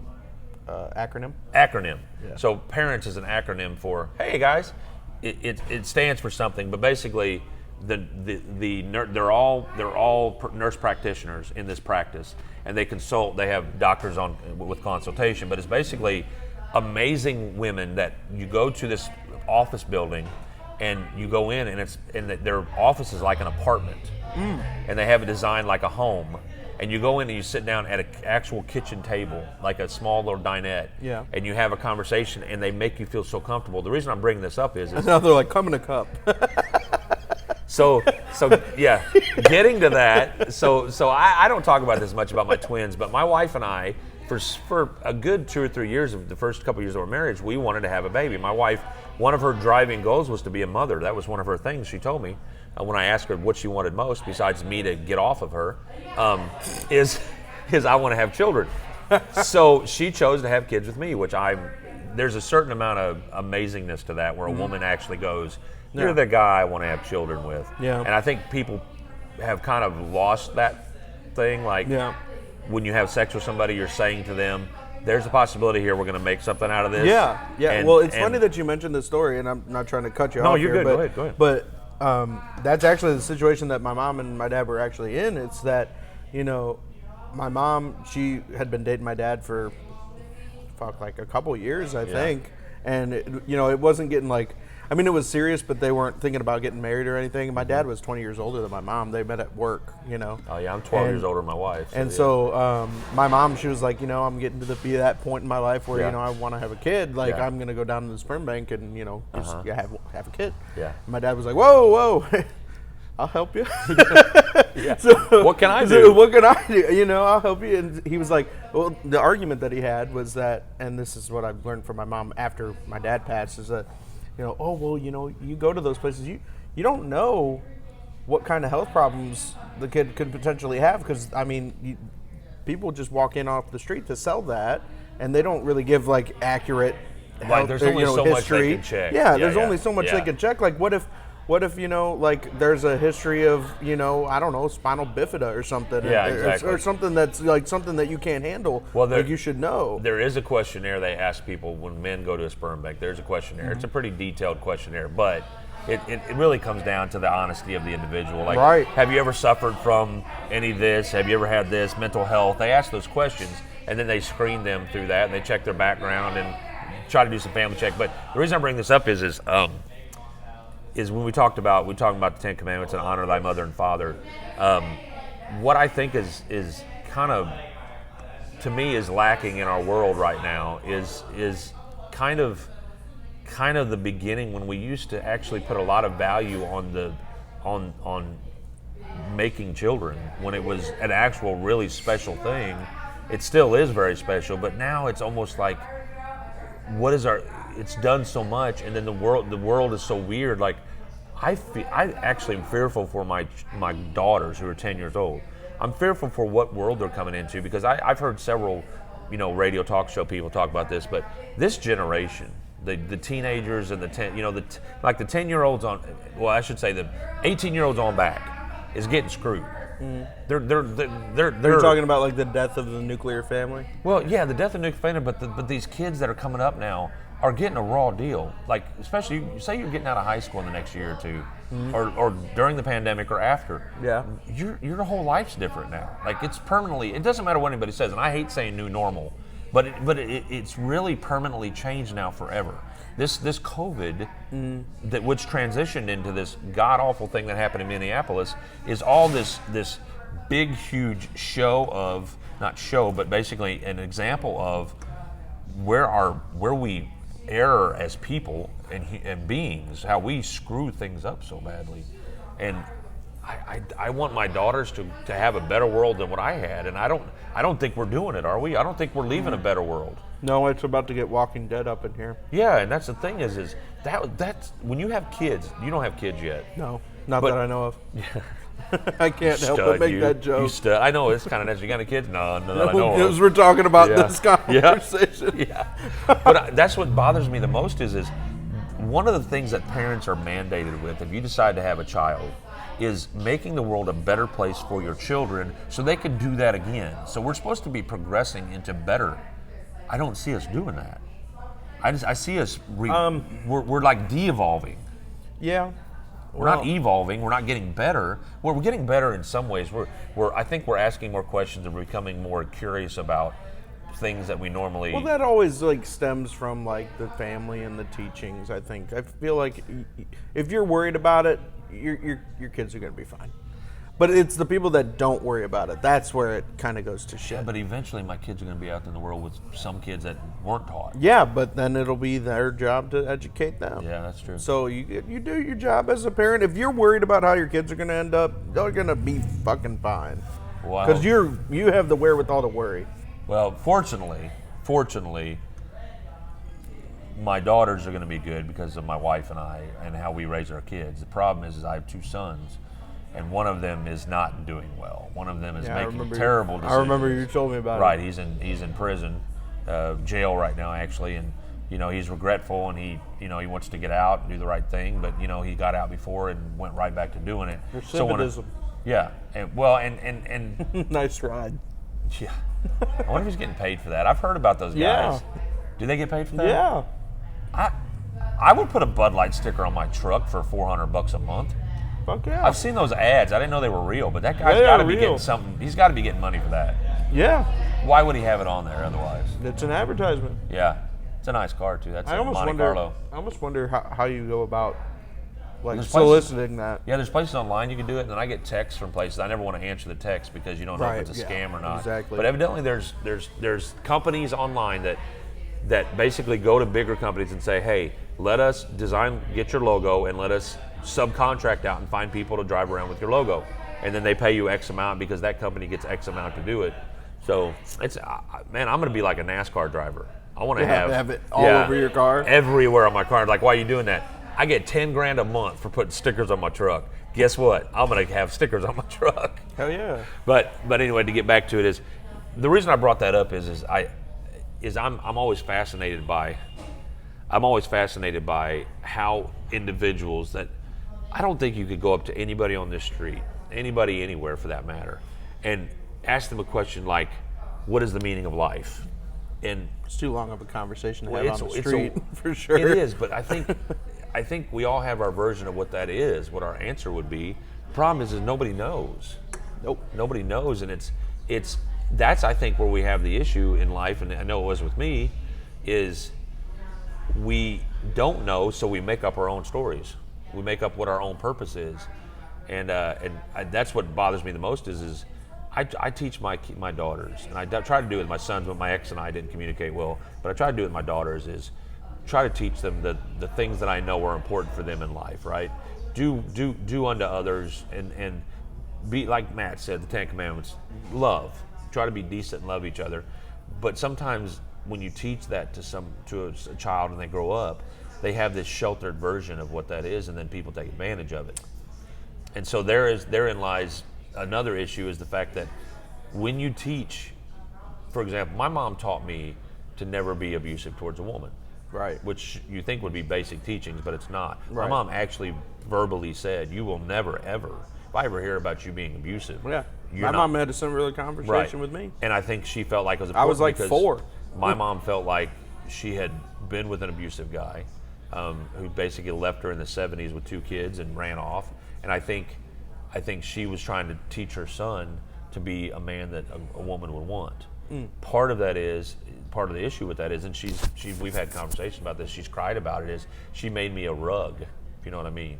I got walked on a lot because I had this misconception of what being a good guy was. I thought it was saving people and, you know, being that knight in shining armor thing for a girl. And I realized growing up, no, that's just a way to get taken advantage of. Exactly. For sure. So you have to be a decent guy. There's a negative thing with when you say nice, he's a nice guy when it comes to relationships, because you automatically think he's weak. You think about that? I just think of dudes wearing fedoras. Sorry, dudes that wear fedoras. But Brandon says you're weak. No, you've never heard of that? Like the Yes. nice guys, you always see the picture of them online. Yeah. Neck beard and a fedora hat. He's like, hey, man. You know what's funny is it's hard to be original anymore. Fuck. Think about that. When you wear a fedora and you have a beard, you're compared with everybody else. If you walk around with sagging pants, you're compared to everybody with sagging pants. And it's not fair. Look, it's all about dressing for the success that you want to have. Dressing where you want to go. Yep. Yeah, That's just true. Fuck it. Very true. If you want to wear a fedora, rock it out. But I'm sorry, the well, nice guys got it. Right now. That's where I think what's funny is when you wear a fedora and you're around your boys, around your friends, someone's going to call you out. Yeah, they're nice always freaking hat. One fedora per group. Yeah. No, One you're not allowed anymore. No more fedoras. One fedora. One fedora. You're allowed per one group. crazy friend and one fedora friend. He's basically the wild card of the group. You got one. Isn't that funny? You go back and think when you're in high school, your version of what your friends were at the time. Everybody fit in categories. That's why I like The Breakfast Club is like one of my favorite movies. Or It's Always Sunny in Philadelphia. Or It's Always Sunny. Everybody fits into this category in high school because you're trying to fit in. You're trying to make your way in the world. So you try to fit in with people you feel most comfortable with. I was one of those kids that I didn't know who I felt comfortable with. Right. Like same. because every group I was just quiet. Yeah. Didn't talk to anybody. Every group offered me something. Like the stoners offered me who gives a crap. Yeah. The jocks offered me sports and popularity. The geeks and the guys that liked audio visual, back then it was the AV club and stuff. That was the nerds. They offered you technology and learning about other stuff and CB radios. yeah, and shit. and you always talk to each other and you always like networked with each other. It's like, hey, what are you working on? The IBM such and such. But what I think is funny in life is we somehow that falls away when we get older because we don't want to be dog-eared into a category. No, you want to be well-rounded because that's what college says you need to be. Right. You get out and you try to find other things that you're good at or you're interested in, and then I think we somehow want to be back in that. That's where I think a lot of guys, it's guys in particular, not girls so much, but even though girls are cliquish, I think guys are very group-oriented as far as you hang out with dudes that are similar to what you like. Yeah. Right? Yeah. And then the ones that you don't really like that much, I see girls staying around girls they can't stand, but they stay around them because it's in the group. Right. Dudes will be like, dude, I can't stand Yeah, your fuck ass. that guy. Yeah. Let's go over here. Yeah, and eventually they'll be like, you know what, dude, change. Well, be that's different. why when shit goes to shit and we get all Walking Dead, we're Yeah. going to be in like tribal situations. We will.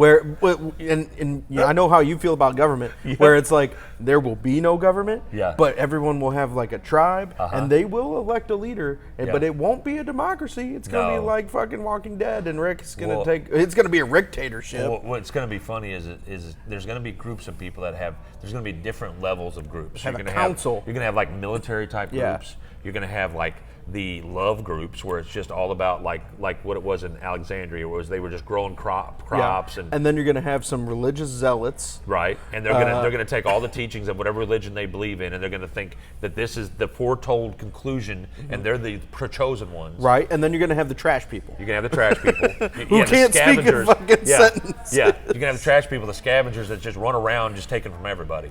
Yeah. Yeah. So, but that seriously though, What group that's will you be in? how it's gonna fucking be. Well, that's what I want to know. I think I'd like to be in the Alexandria group. I think you would be in the Alexandria group. But that's another thing. And then you got your Negan group. Okay, so where you're this going to is be the more challenge. militant This and is shit. the challenge. I think the new life is pick what group you're going to be in when The Walking Dead happens. Or better yet, Where do you want to live? You want to live in Alexandria, or do you want to be with Rick?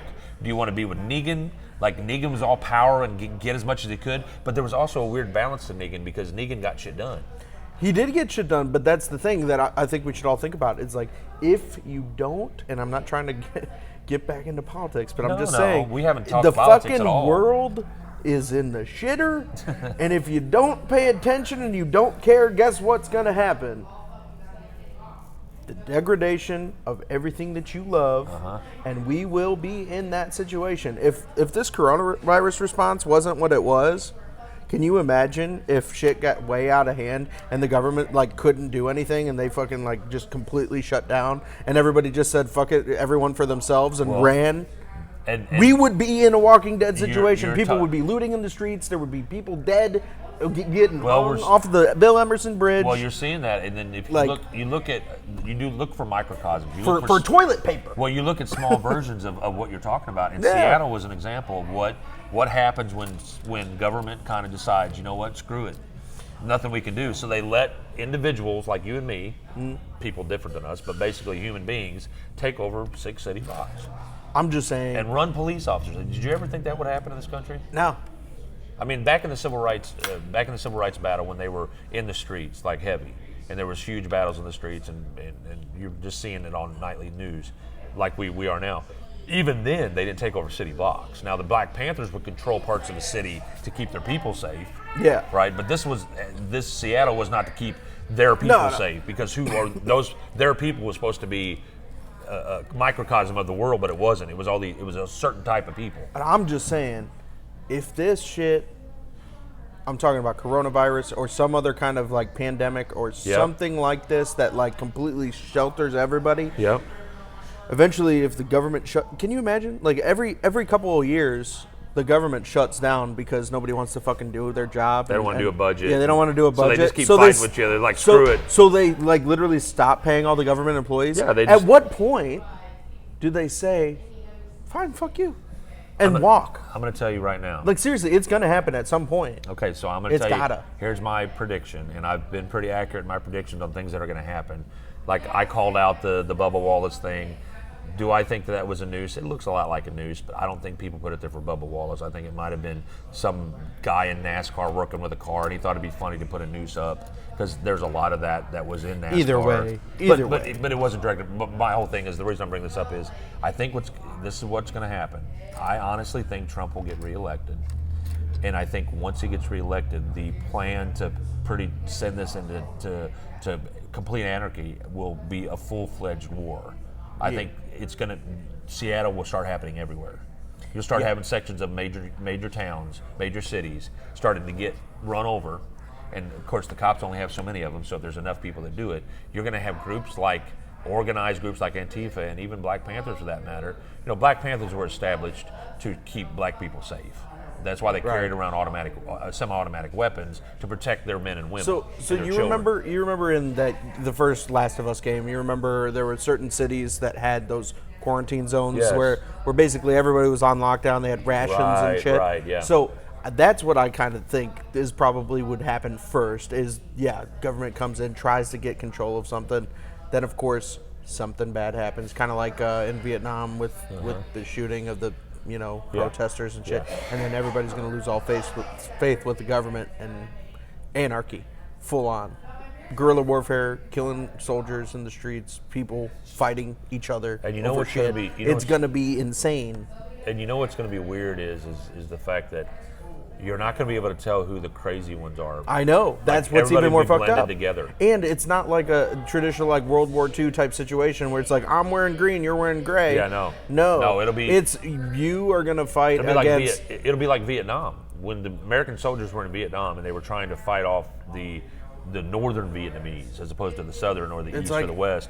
You couldn't tell who was who. No. So you went to a village. You went there with the same intent and drive that you did in a bad village because they all look the same to you. So everyone's going to blend together in a group. It's just a scary time because like everybody's, you're talking about doomsday preppers and stuff, and how they're always I'm one like of them, yeah. getting ready for shit. I feel like nobody is ready for the fact that you may have to kill somebody to survive. I don't think that anybody's ready for that. That's a big shit. thought, man. It really I don't think is. so. If you've Like, never, I'm gonna die first because I'm fat and I can't run. well, But that's just me. if you think about it, you think about the Zombieland worst, says I'm dying in the first 10 minutes. if you think about the worst parts of what we're talking about, this anarchy situation, the worst parts of it is it's going to be the decisions we're going to have to make as people when we're faced with life and death. And then When it it's that actually- 10 Commandments yeah, shit when where it's like, actually- is it you versus them? Yeah, How are when you it's going to actually do it? life and death, not where we're making it up in a game where we're talking about it now. Yeah. It'd be really like someone comes at you with a machete and is going to kill you. Yeah, what do you do? You have to make a decision. You and are going to the- choose you. Well, you're going to choose. Like my first calling is to save my family. Of course. And As it should be. I may give my life in that effort. Yeah. But that's what I'm going to do. So if somebody comes at me in a bad way, that's why I'm a Second Amendment guy. And this is the thing: is you're right. We're going to have these God-fearing, which is a way to describe Christians, sure. right? Gun-toting or Second Amendment supporting, whichever side you want to say, because one's positive, one's negative. Sure. Whatever you want to say. The people that you once considered halfway sane, normal people, like me, right?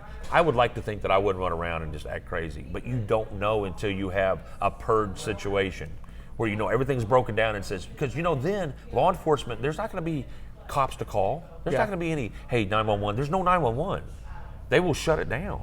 Also, what happens when, like, Backwoods Bubba, who's making meth, runs out of his meth? Runs out of the thing, yeah. And or he starts robbing to try to make Yeah. it, and he gets crazy. Yeah. And he's starting killing people. Yeah. It's insane. And And that's you don't where- have the cops to stop those And like people. you said, you mentioned this earlier, The Last of Us will be more what it's like. Yeah, You'll like have, the world is going to be taken over by the plants, like in Life After People. You see that show on Yeah, History Channel? yeah. It's going to look like that. There's going to be, just Well, there'll be a Crazy there'll be people a trying to plague kill and you? virus, and there Yeah. won't be any medical care because of all of the breakdown. So Yeah. you'll have people with just huge, weird swords on their face, and they'll walk around, and they might not be bad, but it may make them a little crazy, and then they're going to try to take from you, and there's going to be this everything you see in video games it's and like movies. Mad Max, except Yeah. instead of gasoline and water, Yeah. you're going to be after the essentials. Like every zombie movie ever has been trying to prepare us for the degradation of society. And those movies aren't about the zombies.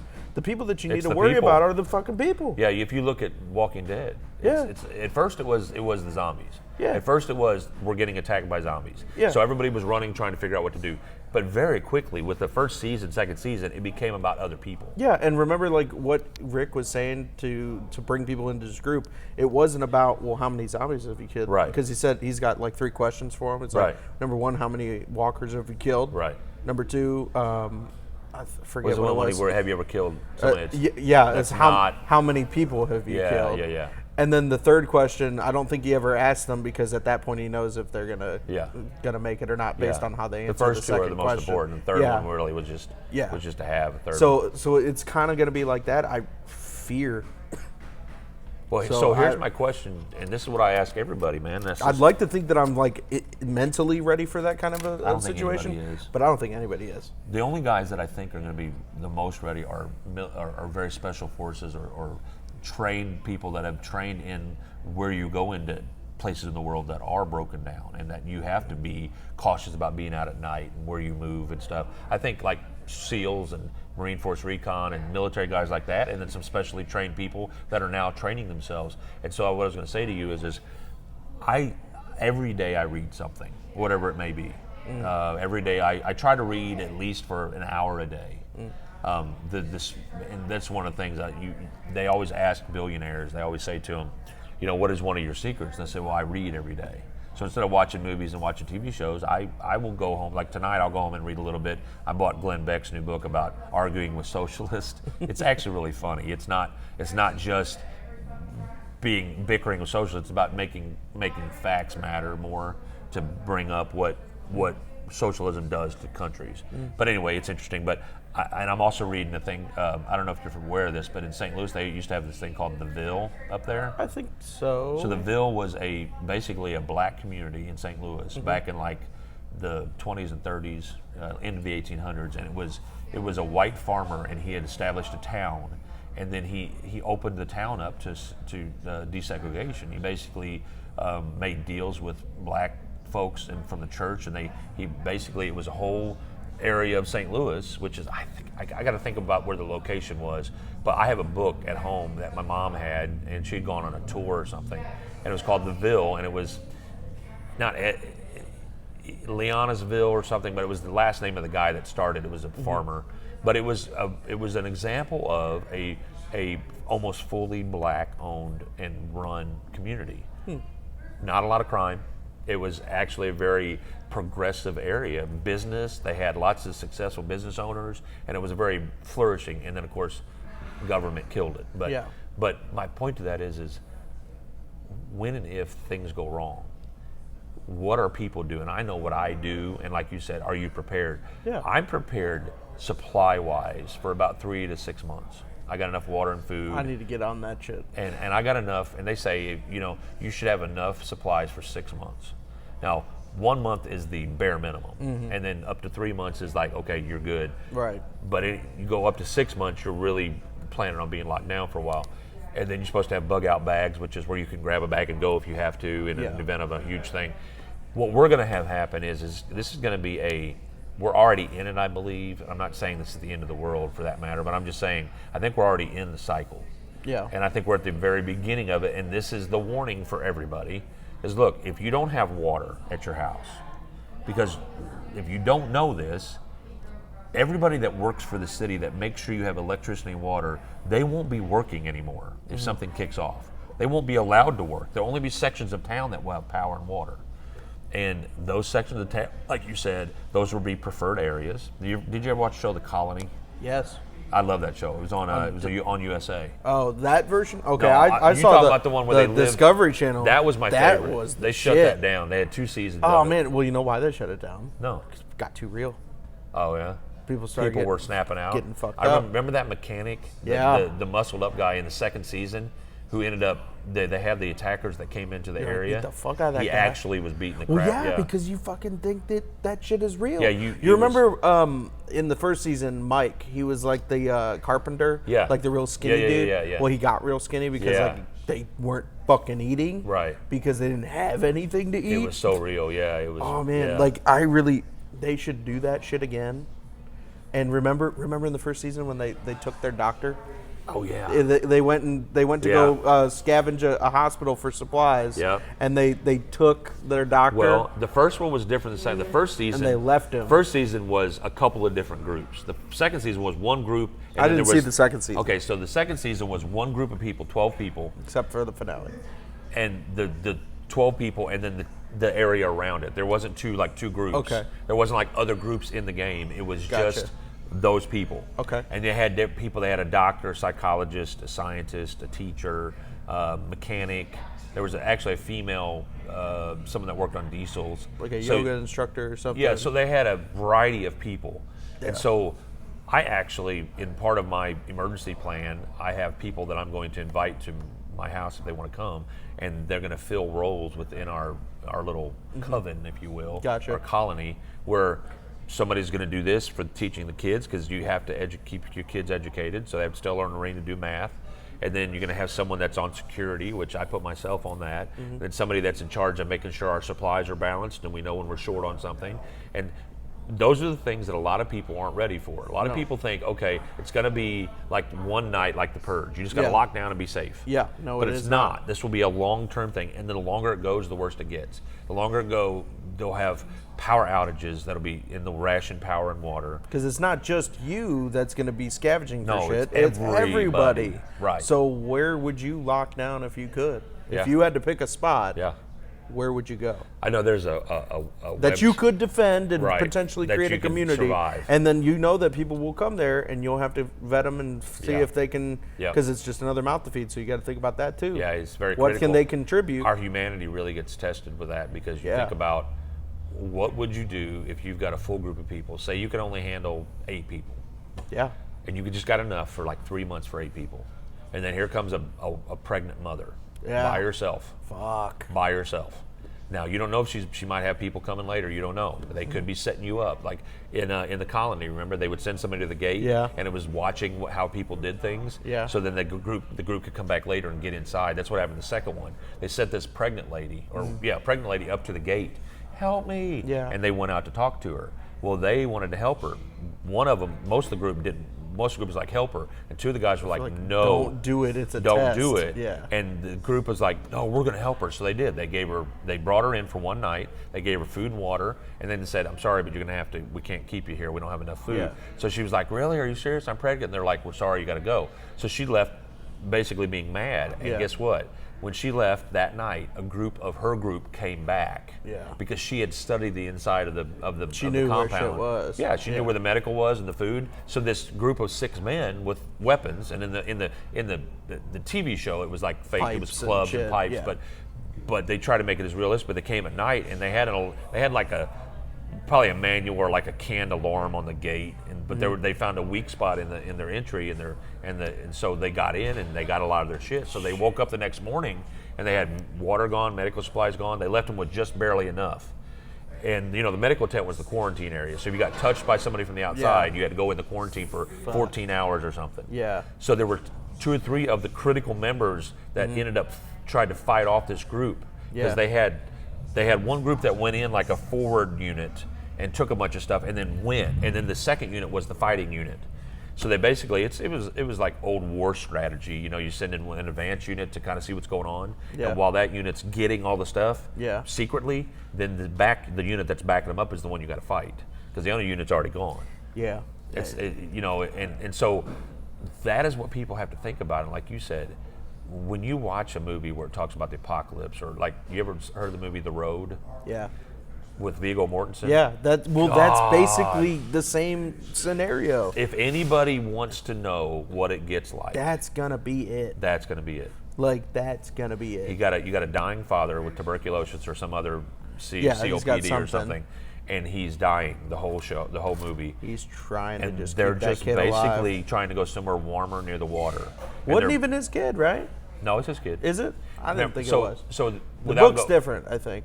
The book's a little different, but to give a spoiler, hey man, to give a spoiler alert, so everybody knows. If you haven't watched The Road with Viggo Mortensen, it's available. You can rent it on YouTube. I think it's on Netflix now. It might be on Netflix, but it is such a good because it shows you the whole movie is like gray and white. It's Yeah, just it's this, just bleak Yeah, as it's fuck. after a big explosion, so we're assuming it's a nuclear blast, and it was several of them, like somewhere big ones, and right? it's also a couple years into it, right? When it starts. Yeah. It starts with the mother's already gone.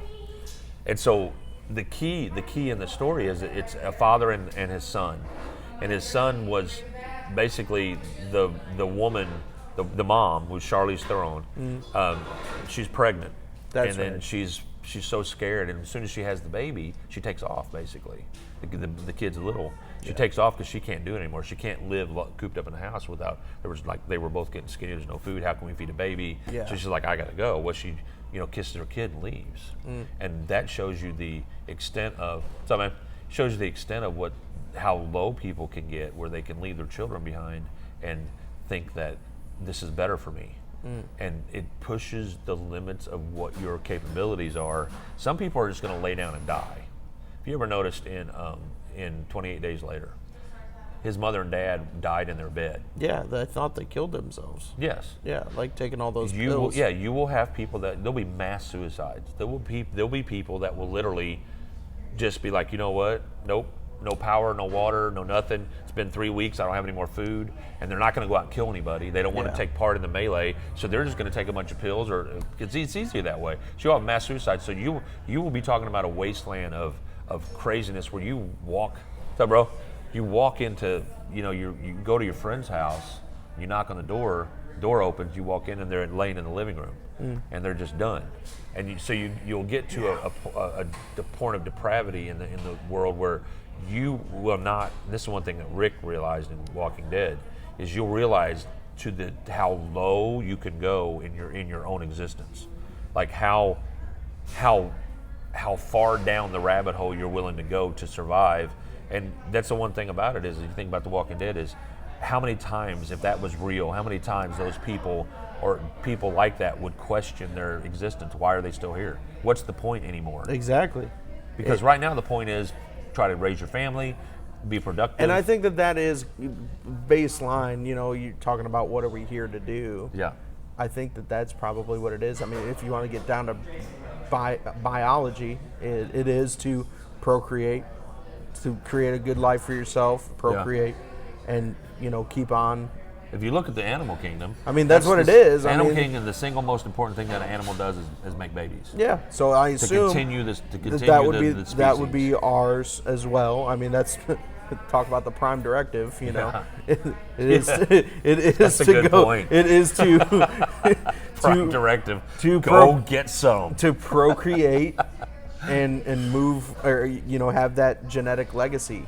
Yeah. So I think as a society, it's always to build the coolest shit we can. Right.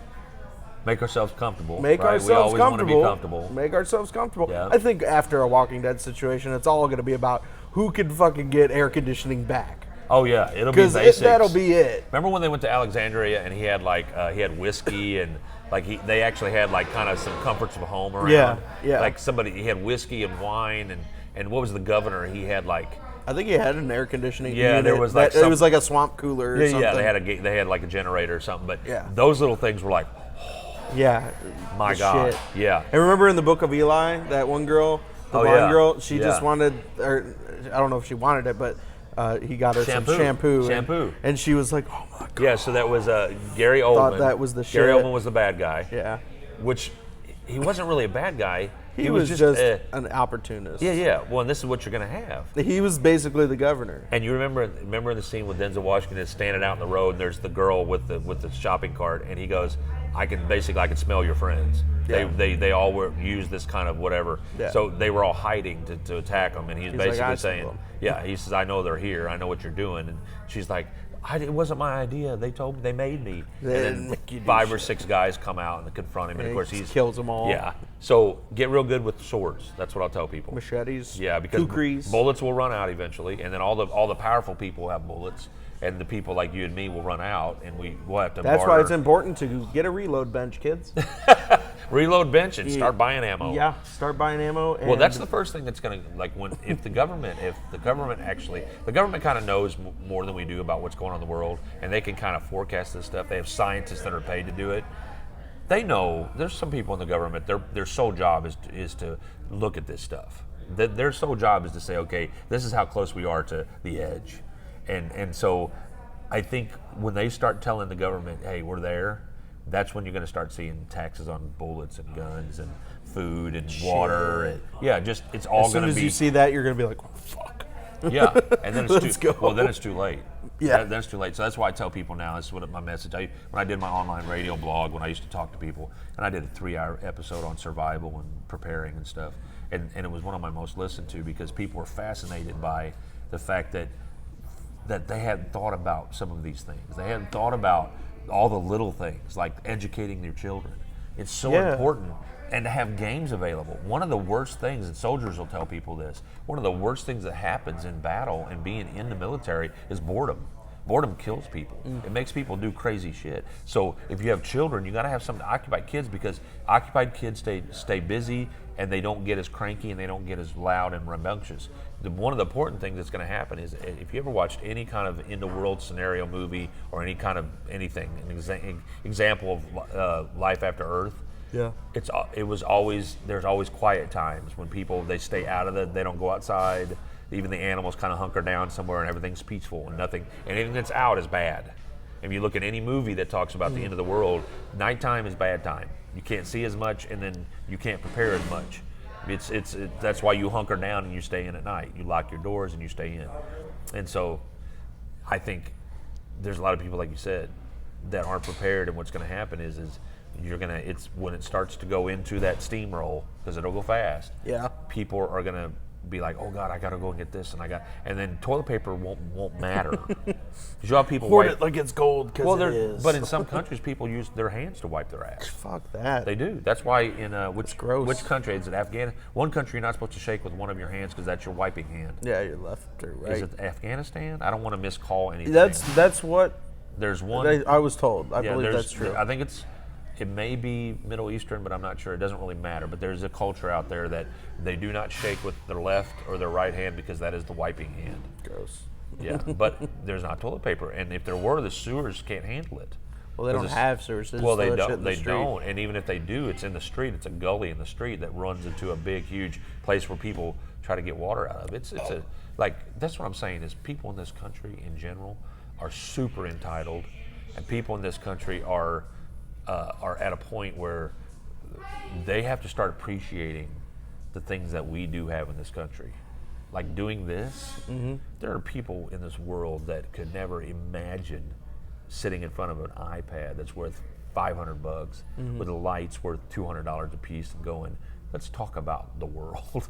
They're just like, what am I going to eat tomorrow morning? Yeah, fuck So that's, I guess, in closing, as we finish out, we need to learn, and this is one thing that I try to do, is every day I try to find something that I appreciate. I appreciate about either what I have or something that I'm blessed with. And obviously my kids are a big part of that. I'm appreciative of my wife, and I gotta remind my wife of this because she gets bogged down with thoughts and things that make her upset and she gets stressed out. But my thing is I try to always look at what I'm thankful for and appreciative of, because if something like this kicks off, like we both are saying that it probably will one day. yeah, it's a matter of time. Hopefully I'm gone, but if I'm not, that's what it's going to come down to: is what are you thankful for? What do you have that you can find hope in and be appreciative of? And that's really what life comes down to. And if you keep it simple like that, then when bad stuff happens, you're way more prepared. Agreed. You know what I'm saying? Agreed. If you haven't seen Jericho, watch that shit too. Why did that? Like, that was a great show. That was a great show. Well, I mean, they tried to cancel it a couple times. Yeah, the first season was said, phenomenal. Oh yeah. Season 2, okay. But in season 2, they really get into the whole like the government's trying to take back over, Yeah. and that was where some Yeah. shit got crazy. 'Cause wasn't it that they moved part of the government to like Cheyenne Mountain? Yes. And then they established the themselves central as government, the basically. Allied States of America. Yes, they did. And That's then right. there If you're was the outside original- of that zone, then Right. you were kind of on your own. And then there's like the original government that was still trying to come Yeah. back, but they were like, Yeah. no, fuck you. Yeah. And that was a good example of a town, which Jericho was the name of the town. Yeah, right in the middle. Yeah, which was a town that had, basically it was a really small town, even probably smaller than Japan, like a Chaffee or a Scott City sized town, not Yeah. very big, maybe 5,000 people. Yeah. And everybody knew each other. And so when this all happened, they went out. Remember, there was a bubble over it, right? There was this force field or something over the town. Remember that? There wasn't a bubble. I thought, Well, no. what was it? Well, they were, basically what they were worried about was because they were in the middle of like 2 fallout zones. Oh, okay. And they were afraid that if they went out a certain spot, they that's would right. get irradiated. So they didn't want anybody to go So they were outside. like, don't go past this point. And you couldn't Because come there's back another once show you called did. Under the Dome, which I think is what Right, you're talking right. about.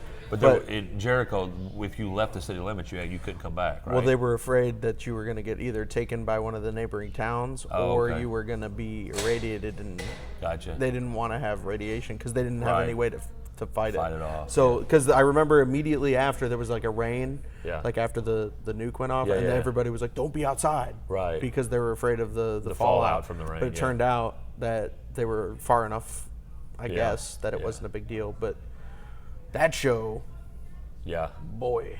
Yeah, so nobody wants to live in fear, and I think a lot of us do live in fear. But the main thing about it is in closing out this thing is appreciate what you have, love each other, and then prepare yourself. There's nothing, I finally have my wife realizing why I'm a prepper, because she realizes that there are possibilities that things could go wrong. Yeah, there are dangers out there And I that think- you need to be prepared to handle, and Yeah. not everybody is prepared. I think COVID, as much as I don't Taught agree with everybody everything, that you need to have some shit. it basically said, well, and a lot of people went and got toilet paper, but it Well, basically creature comforts. told people, I bought a bidet you're instead. not ready. You're not ready, so get ready. So it was a good. I think if anybody, if we were gonna have a lot of people start looking at prepping, that was the most anybody started prepping, because you had people that didn't own guns going to buy guns. Yeah, so I thought that's about the first it. time. Yeah, it's the Thought first about time that I think you had that many people, normal everyday people that normally didn't concern themselves with survival, were going, whoa, what a minute, there's lines outside gun stores, why is that? Oh yeah, we need to go get a gun. I remember being in shooters and there was a guy and a girl sitting in there and they were really nervous, and I was talking to him and the guy's like, this is our first gun ever. And we've been married 14 years, never owned a gun, neither of us, never even shot a gun. And I was like, wow. And he goes, yeah, but with what's going on in the world, we just don't know what's going to happen. So he was buying, he saved up. So he was buying a couple guns and ammo and all this stuff. And my question to him was, well, I first said, well, that's good that you're doing that. You should always be ready. Yeah. Then I was like to him, I'm like, are you prepared to use them? Yeah. Well, no, we'll watch some videos. You should have someone show you how to use this. YouTube's great.